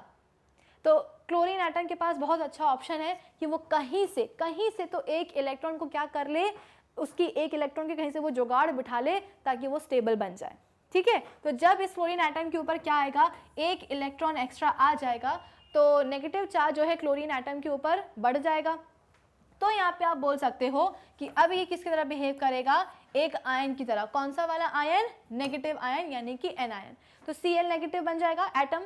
Cl नेगेटिव क्या बता रहा है, देखो जब नेगेटिव के बगल में कुछ ना लिखा हो, प्लस के बगल में अगर कुछ ना लिखा हो, तो समझ लो वहाँ पे क्या है, 1 है, ठीक है। तो यहाँ पे Cl नेगेटिव क्या बताएगा कि क्लोरीन का एक एटम जो है इलेक्ट्रॉन को, कितने इलेक्ट्रॉन को, केवल 1 इलेक्ट्रॉन को अगर वो गेन कर ले, या उसने क्या करा है, गेन कर ही लिया है, जिसकी वजह से क्या हो गया है, वो एक आयन बन चुका है, ठीक है। तो किसका खेल है, स्टेबिलिटी का खेल है, याद रखना। तो अब हुआ क्या, देखो यहाँ पे हमने एल्यूमिनियम और क्लोरीन के एटम्स का जो इलेक्ट्रॉनिक कन्फिगरेशन है वो हमने देख लिया, और साथ ही साथ हम बोलते हैं कि वो अपने आप को स्टेबल बनाने के लिए क्या कर सकते हैं, क्या नहीं कर सकते हैं, वो भी हमने डिस्कस कर लिया है, ठीक है। अब हम देखते हैं कि एल्यूमिनियम और क्लोराइड जो आयंस हैं वो किस तरीके से कंपाउंड बनाते हैं। अब हुआ क्या, हमारे एल्यूमिनियम ने एक चीज़ और रिवाइज कर लो, कल के सेशन में मैंने आपको बताया था कि हमारे पास जो मेटल्स होते हैं ना, तो मेटल्स की बेसिक प्रॉपर्टी क्या होती है, जैसे कि हमारे पास क्या था, एल्यूमिनियम था, इसके पास आउटर मोस्ट शेल में 3 इलेक्ट्रॉन्स थे, ठीक है, और इन तीनों के तीनों इलेक्ट्रॉन्स को उसने क्या किया, अपना बड़ा दिल रख करके डोनेट कर दिया। यानी कि हमारे मेटल्स क्या होते हैं, इलेक्ट्रॉन डोनेटर्स होते हैं, डोनर्स होते हैं ये, ठीक है, ये चीज़ों को, इलेक्ट्रॉन्स को डोनेट कर देते हैं। तो मेटल्स आर इलेक्ट्रॉन डोनर्स, बड़ा दिल रखते हैं ये। और वहीं अगर हम बात करेंगे हमारे नॉन मेटल्स की, क्लोरीन क्या है, एक नॉन मेटल ही तो है, तो हमारे जो क्लोरीन जो नॉन मेटल्स होते हैं वो क्या होते हैं, इलेक्ट्रॉन एक्सेप्टर्स होते हैं। क्यों, क्योंकि हमारे जो जितने भी नॉन मेटल्स होते हैं उनके वैलेंस शेल में कितने इलेक्ट्रॉन्स होते हैं? 4, 5, 6 और 7। जितने भी हमारे नॉन मेटल्स हैं या तो उनके आउटर मोस्ट शेल में वैलेंस शेल में 4 इलेक्ट्रॉन होंगे, या 5 होंगे, या 6 होंगे, या 7 होंगे। अब आप खुद ही सोचो कि 4, 5, 6, 7 इलेक्ट्रॉन्स को डोनेट करके अपने आप को स्टेबल बनाना क्या पॉसिबल है? भाई ये जो हमारा क्लोरीन एटम था इसके आउटर मोस्ट शेल में 7 इलेक्ट्रॉन्स थे, तो हमने ये क्यों नहीं किया? जैसे कि एल्यूमिनियम एटम के आउटर मोस्ट शेल में 3 इलेक्ट्रॉन्स थे और स्टेबिलिटी को ऑब्टेन करने के लिए इसने 3 इलेक्ट्रॉन्स को अपने आप से बाहर भेज दिया था। तो क्लोरीन एटम भी तो ये कर सकता था ना, उसके पास 7 इलेक्ट्रॉन्स थे तो वो चाहता तो 7 के 7 इलेक्ट्रॉन्स को लूज कर देता, लेकिन ऐसा नहीं हो सकता। क्यों? क्योंकि जिस तरीके से एल्यूमिनियम के एटम के लिए अपने ऑक्टेट को कंप्लीट करने के लिए 5 इलेक्ट्रॉन्स को लेना मुश्किल है, हाई एनर्जी वाला काम है, सिमिलरली क्लोरीन एटम के लिए भी अपने आउटर मोस्ट शेल के वैलेंस शेल के 7 वैलेंस इलेक्ट्रॉन्स को लूज करना बहुत मुश्किल बात है, बहुत एनर्जी वाला काम है। इतनी एनर्जी नहीं है इतने छोटे से एटम के पास, इसीलिए घूम फिर के उसको क्या करना पड़ेगा? एक इलेक्ट्रॉन लेना पड़ेगा। तो नॉन मेटल्स क्यों होते हैं इलेक्ट्रॉन एक्सेप्टर?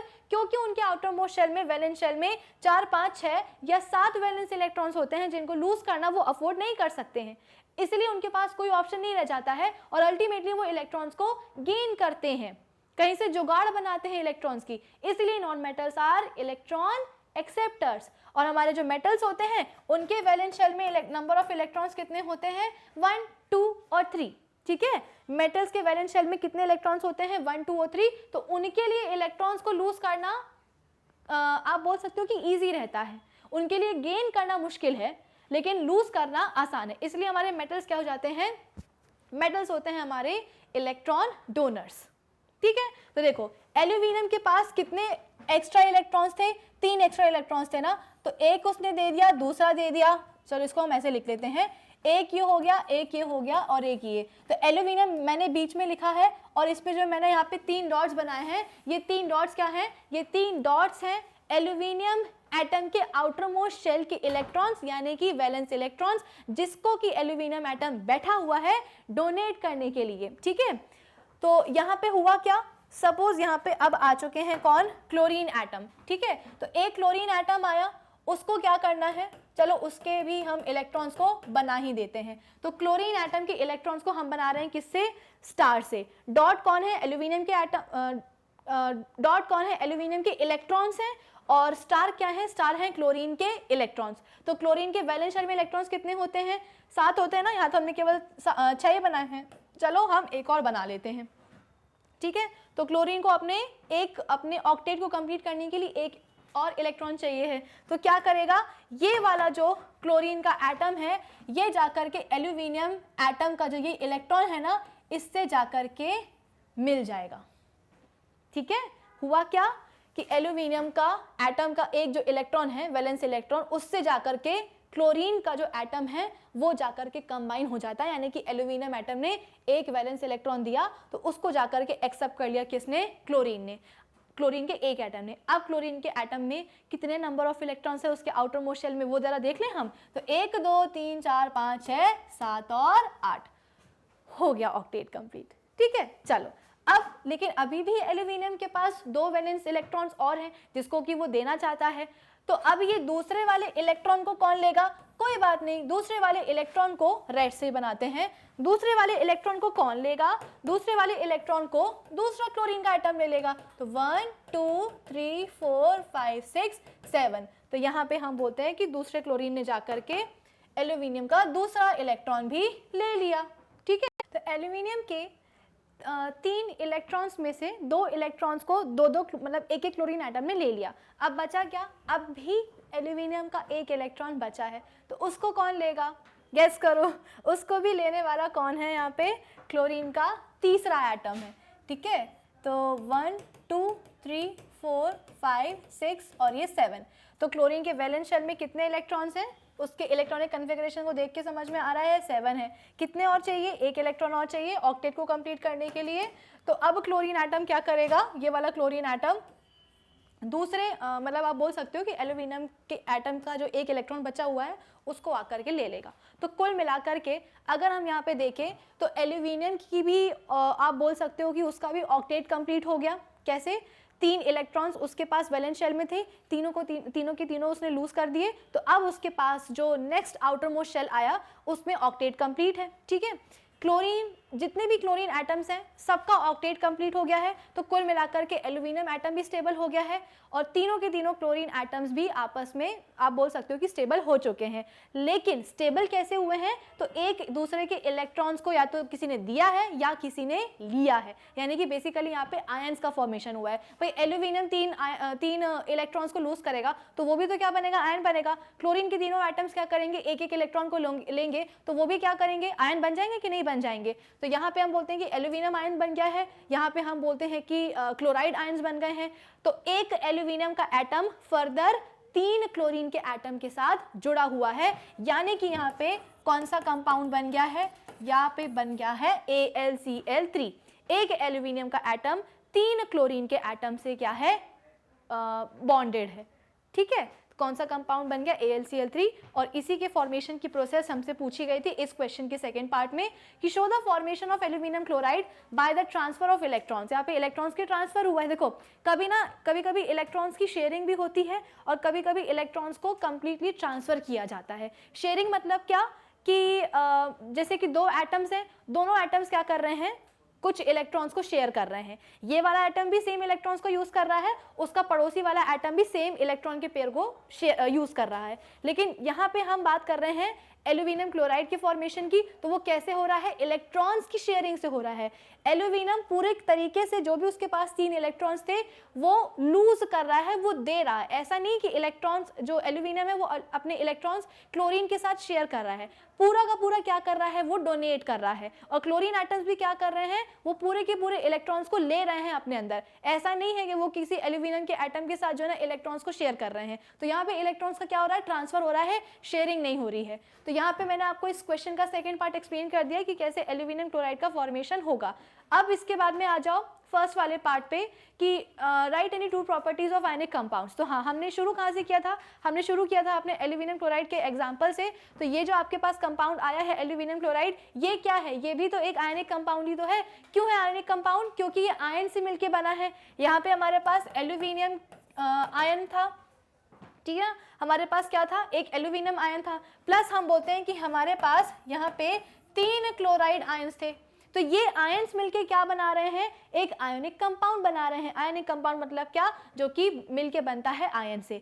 आयंस आपस में कैसे कंबाइन होते हैं, क्योंकि इनके ऊपर ऑपोजिट चार्जेस आ जाते हैं और इन ऑपोजिट चार्जेस के कारण आयंस के बीच में एक फोर्स ऑफ अट्रैक्शन बन जाता है। और केमिस्ट्री में इसी फोर्स ऑफ अट्रैक्शन को हम क्या कहते हैं, इलेक्ट्रोवैलेंट। बेसिकली आप बोल सकते हो कि जो फोर्स ऑफ अट्रैक्शन लगता है स्पीशीज के बीच में, केमिस्ट्री की भाषा में उसको केमिकल बॉन्ड बोला जाता है। आई रिपीट, किसी भी 2 स्पीशीज के बीच में जो फोर्स ऑफ अट्रैक्शन लगता है उसको हम बोलते हैं केमिकल बॉन्ड। और अगर वो फोर्स ऑफ अट्रैक्शन लग रहा है किसके बीच में, 2 आयंस के बीच में, ऑपोजिटली चार्ज्ड आयंस के बीच में, तो उस फोर्स ऑफ अट्रैक्शन या केमिकल बॉन्ड को टू बी मोर स्पेसिफिक हम क्या कहते हैं, इलेक्ट्रोवैलेंट बॉन्ड या फिर आयोनिक बॉन्ड। क्या कोई चीजें समझ में आई हैं? आयंस के ऊपर पॉजिटिव या नेगेटिव चार्ज यानी कि ऑपोजिटली चार्ज आयंस के बीच में क्या लगता है, एक फोर्स ऑफ अट्रैक्शन, एक फोर्स लगता है जिसके कारण वो एक दूसरे की तरफ खिंचे चले आते हैं। केमिस्ट्री की भाषा में इसी फोर्स ऑफ अट्रैक्शन को हम कहते हैं केमिकल बॉन्ड। और अगर ये केमिकल बॉन्ड लग रहा है किसके बीच में, आयंस के बीच में, टू बी मोर स्पेसिफिक इस केमिकल बॉन्ड को हम बोल देते हैं आयोनिक बॉन्ड, क्योंकि आयंस के बीच में लग रहा है, या इसका दूसरा नाम होता है इलेक्ट्रोवैलेंट बॉन्ड।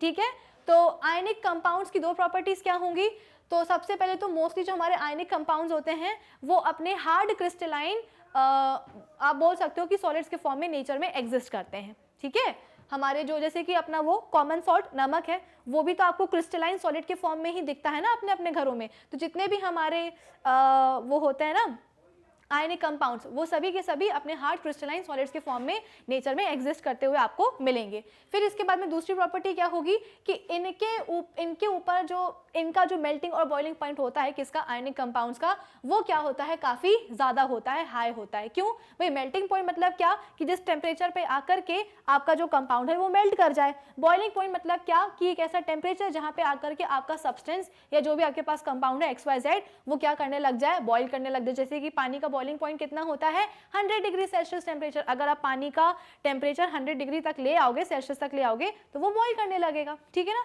तो मेल्टिंग और बॉइलिंग पॉइंट का मतलब तो सभी को समझ में आता होगा। तो यहाँ पे हम बोल रहे हैं कि आयनिक कंपाउंड्स का MPBP यानी कि वही मेल्टिंग और बॉइलिंग पॉइंट हाई होता है। क्यों होता है? क्योंकि आयनिक कंपाउंड्स में आयंस के बीच में कौन सा बॉन्ड बनता है? आयनिक बॉन्ड बनता है, और ये आयनिक बॉन्ड बहुत स्ट्रांग होता है, यानी कि आयंस के बीच में लग रहा जो फोर्स ऑफ अट्रैक्शन है वो काफी स्ट्रांग होता है, तो उसको तोड़ना उतना आसान नहीं है। अगर आप आयनिक कंपाउंड्स में आयंस के बीच में जो फोर्सेस ऑफ अट्रैक्शन लग रहे हैं उनको अगर आप तोड़ना चाहते हो ना, तो इसके लिए आपको काफी हीट एनर्जी सप्लाई करनी पड़ेगी। जितनी ज्यादा हीट एनर्जी सप्लाई करोगे उतना ज्यादा मेल्टिंग और बॉइलिंग पॉइंट हमारे आयनिक कंपाउंड का क्या होगा? बढ़ेगा, ठीक है। तो आयनिक कंपाउंड्स में आयंस के बीच में जो फोर्सेस ऑफ अट्रैक्शन लगते हैं उनको तोड़ना इतना मतलब इतना आसान नहीं है, ज्यादा हीट एनर्जी लग जाती है उसमें, ठीक है। तो ये एक प्रॉपर्टी हो गई। अब इसके बाद में दूसरी चीज तो मैंने आपको बताई दी है, तो कुल मिलाकर के ये वाला क्वेश्चन हो गया हमारा कंप्लीट। चलो अब हम बात करते हैं अपने नेक्स्ट क्वेश्चन की। नेक्स्ट क्वेश्चन क्या है?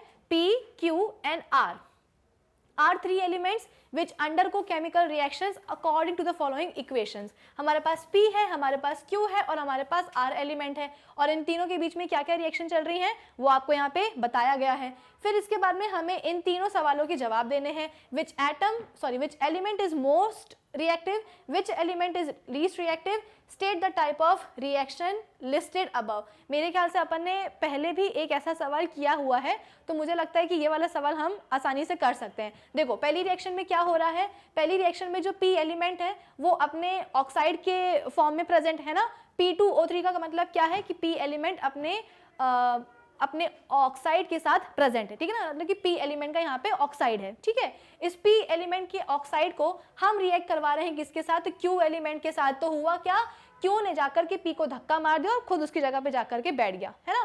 तो क्लियरली यहाँ पे मुझे दिखाई दे रहा है कि Q ने P को डिस्प्लेस किया, तो P हो गया बेचारा भेगा और P की जगह पे आके बैठ गया है Q। यानी कि इस रिएक्शन से मैं कंक्लूड कर सकती हूँ कि Q रिएक्टिव है किससे? P के साथ, ठीक है ना। मतलब P से ज्यादा रिएक्टिव है Q। फिर इसके बाद में दूसरा क्या है? हमारे पास है R एलिमेंट, और R एलिमेंट अभी अपने सल्फेट के फॉर्म में प्रेजेंट है, ठीक है। तो R एलिमेंट का यहाँ पे सल्फेट है, उसको हम रिएक्ट करवा रहे हैं Q के साथ। तो Q ने फिर से क्या किया? Q ने फिर से जाकर के इस बार सेकेंड रिएक्शन में R को जाकर के धक्का दे दिया और खुद उसकी जगह पे जाकर के बैठ गया, और Q ने अपने साथ, मैंने मतलब अब बोल सकती हूँ कि Q ने अपना सल्फेट बना दिया, और बेचारा जो R है वो क्या हो गया? बेघर हो गया। R पहले सल्फेट के साथ में बॉन्डेड था, लेकिन इसके बाद में Q आया, उसने धक्का मारा, खुद उसकी जगह पे आकर के बैठ गया और R को बेघर कर दिया। तो इस इक्वेशन से मुझे ये भी समझ में आया है कि Q रिएक्टिव है किससे ज्यादा? R से ज्यादा। पहली रिएक्शन से ये समझ में आता है कि Q रिएक्टिव है ज्यादा किससे? P से। फिर दूसरी रिएक्शन में मुझे ये समझ में आया कि Q R से भी ज्यादा रिएक्टिव है। चलो अब हम बात करते हैं थर्ड रिएक्शन की, RO, यानी कि यहाँ पे अब जो R एलिमेंट है वो अपने ऑक्साइड के फॉर्म में प्रेजेंट है, ठीक है। तो यहाँ पे R का ऑक्साइड है, R एलिमेंट का, वो रिएक्ट कर रहा है किसके साथ? P एलिमेंट के साथ। तो हुआ क्या? P ने जाकर के R को डिस्प्लेस कर दिया, R हो गया बेघर, और P ने जाकर के अपना ही ऑक्साइड बना लिया। तो यहाँ से मैं कंक्लूड कर सकती हूँ कि P ज्यादा रिएक्टिव है किसके साथ या किससे? तो R से। तो तीनों इक्वेशन से मुझे समझ में आ रहा है कि Q डिस्प्लेस करता है P को, Q डिस्प्लेस करता है R को, यानी कि Q P और R दोनों से ज्यादा रिएक्टिव है, इसीलिए वो P और R को उनके रिस्पेक्टिव कंपाउंड से डिस्प्लेस कर रहा है। थर्ड इक्वेशन से मुझे समझ में आ रहा है कि P ज्यादा रिएक्टिव है R से, Q सबसे ज्यादा रिएक्टिव है P और R से, और P हम बोल रहे हैं कि R से ज्यादा रिएक्टिव है। तो इस सवाल का जवाब क्या होना चाहिए? Which element is most reactive? तो यहाँ पे आपको कॉन्फिडेंस के साथ बोलना है कि मैम सबसे ज्यादा तो Q रिएक्टिव है। क्यों? क्योंकि वो P और R दोनों को डिस्प्लेस कर रहा है उनके रिस्पेक्टिव कंपाउंड से। फिर which element is least reactive? तो यहाँ पे भी आपको कॉन्फिडेंस के साथ बोलना है कि मैम लीस्ट रिएक्टिव कौन है? R है। क्यों? क्योंकि R की तो कोई इज्जत ही नहीं है, जो चाहे आकर के उसको डिस्प्लेस कर रहा है, उसको P भी डिस्प्लेस कर रहा है, उसको Q भी डिस्प्लेस कर रहा है, ठीक है। तो लीस्ट रिएक्टिव कौन होगा? जो लीस्ट रिएक्टिव होता है भी, जो सबसे कमजोर होता है ना, उसी को लोग आकर के दबाते हैं। तो R को यहाँ पे हर कोई धक्का कैसे मार पा रहा है? क्योंकि R लीस्ट रिएक्टिव है। Sorted. Which type of chemical reaction is this? तो आप बोल दोगे कि भाई ये तो डिस्प्लेसमेंट रिएक्शन है, single displacement reaction to be more specific. Fine, चलो ये वाला क्वेश्चन भी हमारा हो गया है। अब हम बात करते हैं अपने नेक्स्ट क्वेश्चन की। नेक्स्ट क्वेश्चन क्या है? अकाउंट फॉर द फॉलोइंग, यानी कि आपको रीजंस देने हैं कि इलेक्ट्रिकल वायर्स जो होते हैं उनको प्लास्टिक से कोट क्यों किया जाता है। भाई हमारे घरों में आपको जितने भी इलेक्ट्रिकल वायर्स दिखते हैं, ब्लैक कलर का होता है, ग्रीन कलर का होता है, रेड कलर का होता है, ठीक है। तो ये जो आपको कलर्स दिखाई देते हैं ना, ब्लैक, रेड और ग्रीन, ये सब आप बोल सकते हो कि वायर तो उसके अंदर होता है, वायर की कोटिंग होती है अलग अलग कलर की, है ना। जो आपको दिखाई देता है ना ब्लैक कलर के वायर, व्हाइट कलर के, रेड कलर के, ग्रीन कलर के, तो ये जो कलर है वो किसके होते हैं? कलर होते हैं वायर की कोटिंग के। वायर की कोटिंग किससे की जाती है? प्लास्टिक से की जाती है। तो सवाल ये है कि आखिर वायर्स को, इलेक्ट्रिकल वायर्स को प्लास्टिक से कोट करना ही क्यों पड़ता है? तो इसका रीजन ये है कि इलेक्ट्रिकल वायर्स, इसको आर कर लेना, electrical wires are made up of copper, copper के बने होते हैं, क्योंकि कॉपर क्या है? एक मेटल है, और मेटल होने के साथ साथ ये एक अच्छा कंडक्टर होता है इलेक्ट्रिसिटी का। यानी कि जब कॉपर वायर से करंट फ्लो होता है तो ज़्यादा रेजिस्टेंस प्रोवाइड नहीं होता है, कॉपर वायर ज़्यादा रेजिस्टेंस प्रोवाइड नहीं करेगा करंट को, और करंट आसानी से कॉपर वायर्स में फ्लो कर पाएगा। तो कॉपर जो है ना, रिएक्ट कर जाता है किसके साथ? मॉइस्ट कार्बन डाइऑक्साइड के साथ in the air, and slowly loses it's shiny brown surface and gains a green coat. So these are coated with plastic. देखो, एक वो चीज़ अलग होती है जो हमने फिजिक्स में पढ़ा है कि क्यों वायर्स को जो है ना कोट किया जाता है प्लास्टिक से, तो एक इंसुलेशन जो है ना मिल जाती है, आप बोल सकते हो कि करंट से, कि अगर आपने क्या किया है, वायर को वैसे ही जाकर के छू लिया तो शॉक लग जाएगा, करंट लग जाएगा, है ना। तो इसलिए हम क्या करते हैं, उसको कोट कर लेते हैं ताकि एक इंसुलेशन बन जाए, करंट वगैरह ना लगे।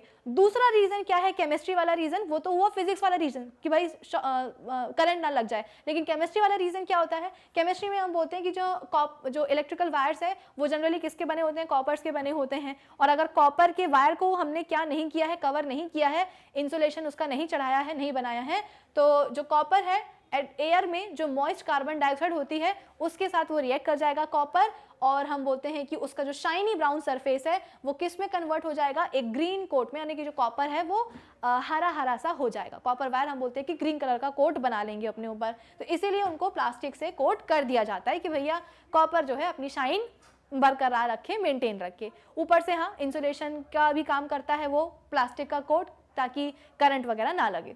तो दोनों चीज़ें हो गई हैं अब हमारी। अच्छा, सेकेंड पार्ट क्या है? Carbon is not used for reducing aluminium from aluminium oxide. हमारे पास क्या है? एल्यूमिनियम ऑक्साइड, यानी कि Al2O3। अब इसको अगर हमें क्या करना है, इस एल्यूमिनियम ऑक्साइड से हमको क्या चाहिए है? अगर एल्यूमिनियम बनाना है तो हम कार्बन का यूज़ नहीं कर सकते। क्यों नहीं यूज़ कर सकते भाई? सीधी सी बात है, एल्यूमिनियम क्या है? एल्यूमिनियम है एक मेटल, और कार्बन क्या है? एक नॉन मेटल है। तो हमने अपने चैप्टर में, कल के सेशन में हमने क्या पढ़ा था कि हमारे जो नॉन मेटल्स होते हैं वो बहुत ही शांत स्वभाव के होते हैं, उनके लिए सब कुछ क्या होता है? मोह माया होती है। कुल मिलाकर के हमने नॉन मेटल्स की जो केमिकल प्रॉपर्टीज़ हैं उसमें हमने नॉन मेटल्स की केवल 2 ही रिएक्शंस पढ़ी हैं। एक हमने पढ़ी है कॉन्सेंट्रेटेड H2SO4 के साथ, और दूसरी पढ़ी है हमने कॉन्सेंट्रेटेड नाइट्रिक एसिड के साथ, जिसको मैंने आपको आज होमवर्क दिया, आपको बताना है कि क्या बनेगा। सल्फर जब कॉन्सेंट्रेटेड HNO3 के साथ रिएक्ट करेगा तो क्या प्रोडक्ट बनता है, ये आपको मुझे बताना है, ठीक है। तो कुल मिलाकर के हम कंक्लूड अगर करें तो हमारे जो नॉन मेटल्स होते हैं वो मतलब उनको कोई मतलब नहीं होता है, ना वो ज़्यादा ऑक्सीजन के साथ रिएक्ट करेंगे, ठीक है, ना वो ज़्यादा पानी के साथ रिएक्ट करेंगे, वो बहुत ही सीधे शांत स्वभाव के होते हैं। तो यहाँ पे हम बोल रहे हैं कि एल्यूमिनियम ऑक्साइड है और कार्बन को हम रिएक्ट करवा रहे हैं, तो डेफिनेटली यहाँ पे कुछ ना कुछ रिएक्शन तो होनी चाहिए थी, लेकिन यहाँ पे ऐसा कोई रिएक्शन पॉसिबल नहीं है। क्यों? क्योंकि एल्यूमिनियम जो है ना, इसकी एफिनिटी ऑक्सीजन के लिए ज़्यादा है। क्यों? क्योंकि एल्यूमिनियम एक मेटल है, और मेटल्स को तो बहाना चाहिए होता है किसी ना किसी चीज़ के साथ रिएक्ट करने का, चाहे पानी हो, चाहे ऑक्सीजन हो, चाहे वो एसिड हो, चाहे वो कोई दूसरे मेटल का सॉल्ट सोल्यूशन हो, बस मेटल्स को क्या चाहिए है? रिएक्शन करने का बहाना चाहिए है। तो यहाँ पे भी हम बोलते हैं कि एल्यूमिनियम एक मेटल है जिसके कारण उसकी एफिनिटी ऑक्सीजन के लिए ज़्यादा है। तो अगर उसके सामने एक नॉन मेटल आ भी जाएगा तो नॉन मेटल कुछ नहीं उखाड़ पाएगा। कि अगर आप ये सोच रहे हो कि कार्बन जो है ना एल्यूमिनियम ऑक्साइड में जाकर के एल्यूमिनियम को धक्का दे करके उसकी जगह आकर के बैठ जाएगा और एल्यूमिनियम बेचारा बेघर हो जाएगा, तो ऐसा कुछ भी नहीं होने वाला है। क्या आप सोच रहे हो कि कार्बन गया, इसने क्या किया? कार्बन डाइऑक्साइड गैस बनाई, यानी कि कार्बन ने अपना ऑक्साइड बना लिया और जाकर के एल्यूमिनियम को डिस्प्लेस कर दिया, ऐसा नहीं होगा, ठीक है। तो सवाल हमसे ये पूछा गया था कि आखिर हम एल्यूमिनियम ऑक्साइड में से एल्यूमिनियम को रिड्यूस क्यों नहीं कर पाते हैं, कार्बन की हेल्प से। तो because aluminium has greater affinity, यहाँ पे ऑक्सीजन होना चाहिए था फॉर ऑक्सीजन, देयरफॉर, ठीक है, carbon can not reduce alumina to aluminium, ठीक है। एल्यूमिनियम ऑक्साइड का अच्छा सा नाम होता है जिसको हम कहते हैं एल्यूमिना। आई बात समझ में? चलो अब हम बात करते हैं अपने नेक्स्ट क्वेश्चन की। नेक्स्ट क्वेश्चन क्या है हमारे पास? ये वाला क्वेश्चन आप रहने दो, इस पे आ जाओ। Reaction, give reasons for the following. Reaction of calcium with water is less volatile. Calcium की जो रिएक्शन होती है वाटर के साथ वो कम वॉलेटाइल क्यों है? अभी अभी मैंने आपको सेशन के स्टार्टिंग में जब हम अपनी रिएक्शंस की चेन कर रहे थे प्रैक्टिस, तब मैंने आपको समझाया था कि कैल्शियम क्या है, एक मेटल है। मेटल भी कौन सा वाला मेटल है? रिएक्टिव मेटल है ना। रिएक्टिविटी सीरीज में पोटेशियम और सोडियम के बाद में कौन आता है? कैल्शियम ही तो आता है। तो कैल्शियम इज अब रिएक्टिव मेटल। लेकिन जब बात आती है किसके साथ रिएक्ट करने की? पानी के साथ रिएक्ट करने की, तो कैल्शियम इतना ज़्यादा रिएक्टिव होता है कि वो तो कोल्ड वाटर से भी जाकर के रिएक्ट कर जाता है। लेकिन सोडियम एंड पोटेशियम के रिएक्शन की तरह कैल्शियम की जो रिएक्शन होती है पानी के साथ, वो इतनी वॉलेटाइल वो इतनी वॉयलेंट नहीं होती है। क्यों नहीं होती है? क्योंकि आप बोल सकते हो कि जो हीट एनर्जी रिलीज होती है जब कैल्शियम पानी के साथ रिएक्ट करता है तो वो इतनी ज़्यादा नहीं होती है ना। Calcium reacts with water to form calcium hydroxide and hydrogen. The heat produced in this reaction is less, which is insufficient to burn the hydrogen gas which is formed. Basically sodium और potassium में आग क्यों लगती थी? इसीलिए तो लगती थी ना क्योंकि हाइड्रोजन गैस सरफेस पे जाकर के, पानी की सरफेस पे जाकर के ऑक्सीजन के कांटेक्ट में आती थी और मेटल की जो रिएक्शन हुई है पानी के साथ, उससे जो हीट एनर्जी निकली थी उसी हीट एनर्जी को यूटिलाइज करती है हाइड्रोजन गैस और हम बोलते हैं कि ऑक्सीजन के साथ कंबाइन होकर के वो आग पकड़ लेती थी। तो हाइड्रोजन गैस खुद तो जली, सोडियम और पोटेशियम को भी जला दिया, तो वो रिएक्शन क्या हो जाती थी? बहुत ही वॉयलेंट हो जाती थी। क्यों? क्योंकि वहाँ पे आग लग रही है। यहाँ पे आग क्यों नहीं लग रही है भाई? यहाँ पे जो वॉयलेंट वर्ड है ना उसका मतलब यही है, ऐसा नहीं है कि कैल्शियम जब पानी के साथ रिएक्ट करेगा तो हीट एनर्जी नहीं निकलेगी। आप ये मत सोचना कि अगर सवाल में बोला गया है कि जब कैल्शियम पानी के साथ रिएक्ट करता है तो अगर वो रिएक्शन वॉयलेंट नहीं है इसका मतलब ये कि हीट एनर्जी निकल ही नहीं रही है। बिल्कुल नहीं। यहाँ पे वॉयलेंट ना होने का या लेस वॉयलेंट होने का मतलब है कि आग नहीं पकड़ती है, कैल्शियम जलता नहीं है। क्यों नहीं जलता? क्योंकि हीट एनर्जी तो निकल रही है रिएक्शन में, लेकिन इतनी सफिशिएंट नहीं है कि हाइड्रोजन गैस उसको यूटिलाइज कर ले और आग पकड़ ले। ठीक है, तो insufficient to burn the hydrogen gas which is formed, hence the reaction of calcium with water is less violent। आई आपको बात समझ में? ये भी किसी ना किसी ईयर में पूछा गया है, ठीक है। और इस क्वेश्चन का फर्स्ट पार्ट ही अब आपके सिलेबस में है। सेकंड पार्ट हम बोलते हैं कि मेटल्स की एक्सट्रैक्शन वाला है, तो उसको आपको अब करने की ज़रूरत नहीं क्योंकि आपके इस बार के सिलेबस से मिनरल्स का जो एक्सट्रैक्शन वगैरह है वो तो अब हट चुका है। तो इस क्वेश्चन का सेकंड पार्ट हम इसीलिए नहीं कर रहे हैं। चलो फिर इसके बाद में नेक्स्ट क्या हमारे पास? Generally no hydrogen gas is evolved when metals react with dilute nitric acid. अब देखो जितने भी सवाल यहाँ पे आ रहे हैं ये सारे प्रीवियस ईयर क्वेश्चंस हैं और आपको यहाँ पे क्लियरली समझ में आ रहा होगा कि जितने भी सवाल आए हैं पिछले कुछ सालों में उन्हीं सवालों पे बेस्ड मैंने आपको आज का सेशन पढ़ाया है। और इसका जो हमारा पहले वाला सेशन था जहाँ पे हमने चैप्टर रिवाइज किया है तो उसी पैटर्न पे मैंने आपको चैप्टर भी रिवाइज करवाया है। ऐसा कोई भी पॉइंट नहीं है। मैंने आपको बोला ना कि जो भी पेपर बनता है वो एनसीईआरटी से ही बनता है। जब भी पेपर बनेगा, एग्जामिनर पेपर बनाता है ना, तो एनसीईआरटी को सामने रखकर ही बनाया जाता है, एनसीईआरटी के ही सवालों को उठाया जाता है। बस अलग अलग लैंग्वेज में शब्दों को तोड़ के मरोड़ के जोड़ के जो है ना एक अच्छा सा फ्रेम तैयार कर देते हैं, तो हमको लगता है कि ये क्वेश्चन तो आउट ऑफ सिलेबस है, पता नहीं कौन सी बुक से आया है, कौन सी रिफ्रेशर से आया है, जबकि वो एनसीईआरटी का ही होता है। क्या देखो हमने ये नहीं पढ़ा कि हमारे जो मेटल्स हैं वो जब डाइल्यूट नाइट्रिक एसिड यानी कि HNO3 के साथ रिएक्ट करते हैं तो हाइड्रोजन गैस इवॉल्व नहीं होती है। क्या हमने ये नहीं पढ़ा? बिल्कुल पढ़ा है। कहाँ पढ़ा है? एनसीईआरटी की ही तो लाइन है। तो सवाल है कि क्यों हाइड्रोजन गैस नहीं बनती है, तो फटाफट से इसका जवाब आप दे देना कि भाई मेटल्स जब हमारे nitric acid, dilute nitric acid के साथ रिएक्ट करते हैं तो हाइड्रोजन गैस प्रोड्यूस होती है, लेकिन इस हाइड्रोजन गैस में आकर के ऑक्सीजन चिपक जाती है, यानी कि हाइड्रोजन गैस का ऑक्सीडेशन हो जाता है, जिसके कारण आप बोल सकते हो कि हाइड्रोजन गैस कन्वर्ट हो जाती है किसमें? पानी में। तो जब भी हमारे मेटल्स रिएक्ट करते हैं डाइल्यूट HNO3 के साथ तो हाइड्रोजन गैस इवॉल्व नहीं होगी, पानी बनेगा। पानी क्यों बनेगा? क्योंकि ये जो हाइड्रोजन गैस बनी थी ना रिएक्शन में, उसका ऑक्सीडेशन हो गया, ऑक्सीजन जाकर के उसमें चिपक गई तो हाइड्रोजन गैस कन्वर्ट हो गई किसमें? पानी में। अब सवाल ये है कि पानी, आप बोल सकते हो कि हाइड्रोजन गैस को पानी में कन्वर्ट करने वाला है कौन? तो यही भाई साहब हैं, यानी कि हमारे डाइल्यूट HNO3 है, नाइट्रिक एसिड है। ये क्या होता है? ये हम बोलते हैं कि एक स्ट्रॉन्ग ऑक्सीडाइजिंग एजेंट है। ये क्या है? एक स्ट्रॉन्ग ऑक्सीडाइजिंग एजेंट है जो कि हाइड्रोजन गैस को जाकर के ऑक्सीजन दे देता है, ऑक्सीडाइज करवा देता है, जिसके कारण वो पानी में कन्वर्ट हो जाती है। ठीक है, चलो फिर इसके बाद में हमारे पास नेक्स्ट क्वेश्चन क्या है? सब आपको स्टेटमेंट्स हैं, इसके रीजन ही आपको देने हैं।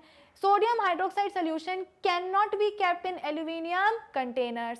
सवाल यह है कि आपके पास सोडियम हाइड्रोक्साइड का सोल्यूशन है और इस सोल्यूशन को आप एल्यूमिनियम कंटेनर्स में क्यों नहीं रख सकते हो? इस रिएक्शन को, इस स्टेटमेंट को हमें समझना होगा एक रिएक्शन से। कैसे? चलो रिएक्शन देखो, वरना अगर आप रिएक्शन नहीं देखोगे ना तो शायद आपको स्टेटमेंट समझ में ना आए। देखो इधर पे होता क्या है, हमारे पास सोडियम हाइड्रोक्साइड का सॉल्यूशन है। सॉल्यूशन का मतलब क्या होता है? सॉल्यूशन का मतलब ये है कि सोडियम हाइड्रोक्साइड किसके साथ मिक्स्ड है? अपने पानी के साथ मिक्स है। तो यहाँ पे आप केवल NaOH नहीं लिखोगे, साथ में आप क्या लगाओगे? वाटर भी लगाओगे, क्योंकि सोडियम हाइड्रोक्साइड सॉल्यूशन का मतलब क्या है कि सोडियम हाइड्रोक्साइड मिक्स्ड है किसके साथ? पानी के साथ। तो सोडियम हाइड्रोक्साइड सॉल्यूशन को हम एल्यूमिनियम कंटेनर्स में नहीं रख सकते।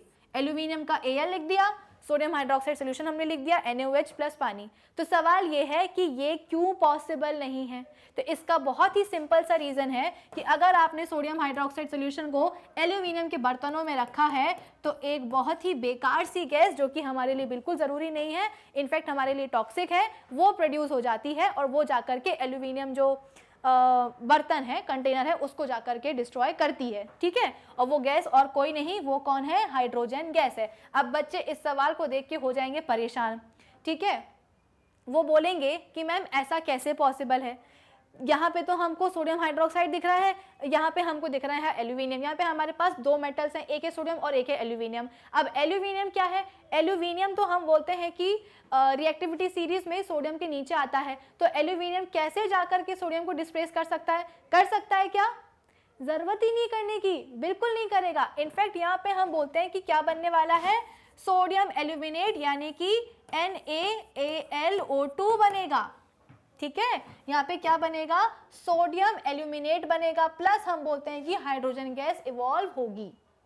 इसलिए मैंने कहा था कि इस स्टेटमेंट को समझने के लिए आपको रिएक्शन समझ में आनी चाहिए कि यहाँ पे हमारे पास सोडियम हाइड्रोक्साइड का सॉल्यूशन है, यानी कि सोडियम हाइड्रोक्साइड प्लस पानी है, प्लस उसमें हमने क्या डाला हुआ है? मतलब उसको हमने डाला हुआ है एल्यूमिनियम में, तो एल्यूमिनियम कंटेनर का हमने Al ले लिया, तो क्या बनेगा? सोडियम एल्यूमिनेट प्लस हम बोलते हैं कि हाइड्रोजन गैस इवॉल्व हो जाएगी, जो कि करने क्या वाली है? जो कि अल्टीमेटली हम बोलते हैं कि sodium hydroxide reacts with aluminium, thereby corroding the metal and produces highly flammable hydrogen gas. Hence, it cannot be kept in aluminium containers. बेवजह हाइड्रोजन गैस इवॉल्व हो रही है। हाइड्रोजन गैस हमको चाहिए क्या? नहीं चाहिए, तो क्यों लें उसको? अल्टीमेटली क्या होगा? जो भी आपने चीज़ रखी है, बर्तन रखा है, जिसमें बर्तन में रखा है, वो सब खराब होने वाला है। तो कोई ज़रूरत नहीं है सोडियम हाइड्रोक्साइड को कि सोल्यूशन को एल्यूमिनियम कंटेनर में रखने की। तो फर्स्ट स्टेटमेंट हो गया। सेकंड स्टेटमेंट को हमने जस्टिफाई कर लिया। सेकंड क्या है? Silver metal does not combine easily with oxygen, but silver jewellery tarnishes after some time. Gold और प्लेटिनम कहते हैं ना एवरग्रीन होते हैं, कितना भी पहन लो, कुछ भी कर लो, बिल्कुल ख़राब नहीं होते हैं। लेकिन अगर हम बात करेंगे सिल्वर की, तो सिल्वर के लिए अभी तक हम बोलते आ रहे थे कि भाई सिल्वर और गोल्ड वगैरह तो हम बोलते हैं कि रिएक्टिविटी सीरीज में हाइड्रोजन से भी नीचे आते हैं। इसका मतलब क्या कि गोल्ड और सिल्वर काफ़ी कम रिएक्टिव मेटल्स होते हैं। लेकिन यहाँ पे हमसे बोला जा रहा है कि माना कि सिल्वर और गोल्ड कैसे हैं? काफ़ी कम रिएक्टिव हैं।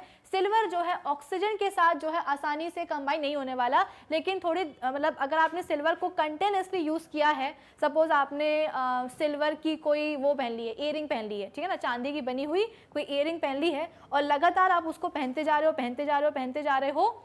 और एक इंसिडेंस मैं आपको बताती हूँ, नोज पियर्सिंग हुई थी मेरी, ठीक है, और नोज पियर्सिंग कैसे हुई थी? सिल्वर का जो तार होता है उसी से करवा दी थी। तो पहले दूसरे दिन 1 हफ्ता 2 हफ्ता तो बहुत बढ़िया गया, ठीक है। फिर इसके बाद में तीसरे चौथे हफ्ते से थोड़ी सी इचिंग शुरू हुई। इचिंग होते होते वो इतनी बढ़ गई कि बाद में पता चला कि भाई वो तो सेप्टिक हो गया है। सेप्टिक क्यों हुआ? क्योंकि जो सिल्वर की जो नोज रिंग पड़ी हुई थी नाक में, वो क्या हुआ, लगातार जो है ना कांटेक्ट में आई। किसके कांटेक्ट में आई? तो हमारी एटमॉस्फेयर में कौन सी गैस प्रेजेंट होती है? Hydrogen sulphide. कौन सी गैस प्रेजेंट होती है? उसे हम कहते हैं हाइड्रोजन सल्फाइड यानी कि H2S। ठीक है, तो वैसे तो जो नोज रिंग थी सिल्वर की, उसको पहन के मैं मुंह भी धो रही हूँ, सब कुछ कर रही हूँ, जो सिल्वर रिंग है वो एयर के ऑक्सीजन के कांटेक्ट में आ रही है, पानी के कांटेक्ट में भी आ रही है, लेकिन उससे जो है नोज की जो वो रिंग थी सिल्वर रिंग, वो खराब नहीं हुई। वो खराब किससे हुई?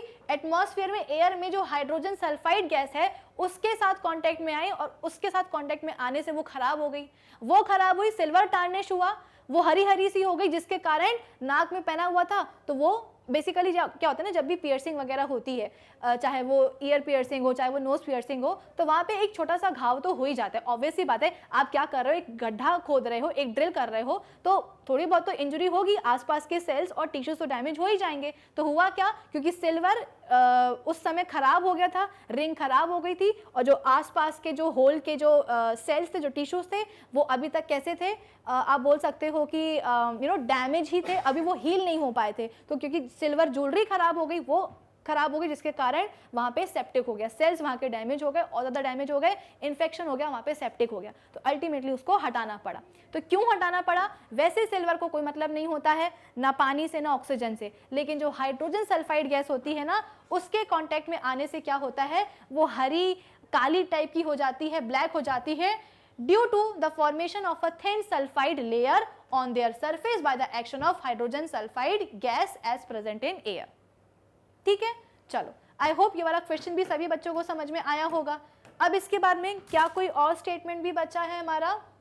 हाँ, एक और स्टेटमेंट है कि sodium is obtained by the electrolysis of its मॉल्टन chloride and not from, इसको फ्रॉम कर लेना, and not from its aqueous solution. यानी कि हमारे पास जो सोडियम क्लोराइड है, ठीक है ना, उसमें से हम सोडियम को ऑब्टेन कर सकते हैं।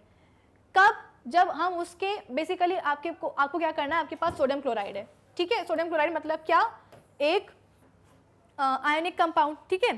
तो अब यहाँ पे आयनिक कंपाउंड के आपके पास दो फॉर्म है, एक है इसका एक्वस फॉर्म यानी कि सोडियम क्लोराइड प्लस वाटर, और एक है उसका मॉल्टन फॉर्म यानी कि पिघला हुआ सोडियम क्लोराइड। तो सवाल ये है कि मॉल्टन फॉर्म में से पिघले हुए सोडियम क्लोराइड में जब आप इलेक्ट्रिसिटी पास कराओगे तो वहां से आप क्या कर सकते हो, सोडियम को आप जो है ना डिराइव कर सकते हो, सोडियम आयंस को। लेकिन अगर आप सोडियम क्लोराइड का जो एक्वस सोल्यूशन है, जो पानी वाला सोल्यूशन है, अगर उसमें से आप इलेक्ट्रिसिटी पास कराओगे तो आप सोडियम को एक्सट्रैक्ट नहीं कर सकते हो। अब याद करो, ये हमने कहाँ पढ़ा है, अपने सेकेंड चैप्टर में। क्या पढ़ा था हमने कि सोडियम क्लोराइड का जो एक्वस सोल्यूशन होता है, यानी कि अगर आपने सोडियम क्लोराइड को पानी में आप डाल देते हो तो क्या बन जाता है, वो बन जाता है एक ब्राइन सोल्यूशन, है कि नहीं। देखो एक बात बताती हूँ मैं आपको, चीज़ों को ना कनेक्ट करना सीखो। ऐसा मत करो कि फर्स्ट चैप्टर में जो पढ़ा है वो फर्स्ट चैप्टर में ही पढ़ के हम भूल गए, सेकंड चैप्टर में जो हमने पढ़ा है वो हम सेकंड चैप्टर में ही रिवाइज करेंगे। भाई ये आपकी पूरी केमिस्ट्री चल रही है तो आपको हर एक चीज़ को क्या करना आना चाहिए, लिंक करना आना चाहिए। पढ़ाया है ना मैंने आपको सेकंड चैप्टर में एसिड बेसिस एंड सॉल्ट्स में कि सोडियम क्लोराइड का जो एक्वस सोल्यूशन है, यानी कि अगर आपने नमक को पानी में डाल दिया है तो वो क्या बन जाता है, वो बन जाता है एक ब्राइन सोल्यूशन, ठीक है। और अगर आपको याद हो तो सेकेंड चैप्टर में जब हम डिफरेंट टाइप्स के सॉल्ट्स पढ़ रहे थे तो एक हमने पढ़ा था कॉस्टिक सोडा। कॉस्टिक सोडा भी क्या होता है, एक सॉल्ट होता है। और कॉस्टिक सोडा को हम बनाते कैसे थे, बड़ा आसान होता था। हम लेते थे एक कंटेनर, उसमें हम डाल देते थे ब्राइन यानी कि सोडियम क्लोराइड प्लस पानी। फिर इसके बाद में इस कंटेनर में हम दो इलेक्ट्रोड्स डालते थे और इस इलेक्ट्रोड को हम कनेक्ट करते थे एक बैटरी के साथ, ठीक है। तो कैथोड होता था हमारा वो वाला इलेक्ट्रोड जो कि कनेक्टेड होता था नेगेटिव टर्मिनल से, एनोड दूसरा वाला। तो एनोड क्या होता था, पॉजिटिवली चार्ज, और कैथोड कैसा होता था, नेगेटिवली चार्ज। तो जैसे ही हम इस ब्राइन सोल्यूशन से इलेक्ट्रिसिटी पास करवाते थे तो ये जो ब्राइन सोल्यूशन है ये पूरा का पूरा टूट जाता था अलग अलग आयंस में। कैसे टूटता था, Na पॉजिटिव आयंस में, OH नेगेटिव आयंस में, H पॉजिटिव आयंस और क्लोराइड आयंस। NaCl टूटा Na पॉजिटिव और क्लोराइड आयंस में, H2O टूटा H पॉजिटिव और OH नेगेटिव आयंस में। अब ये जितने भी आयंस बने हैं ना, ये अपने अपने चार्जेस के अकॉर्डिंग अलग अलग एनोड पे जाकर के सेटल हो जाएंगे। जैसे कि सोडियम के ऊपर चार्ज कौन सा है, पॉजिटिव है, तो सोडियम कहाँ जाएगा, सोडियम को अगर हम छोड़ दें, हम बात करते सबसे पहले किसकी, क्लोराइड आयंस की।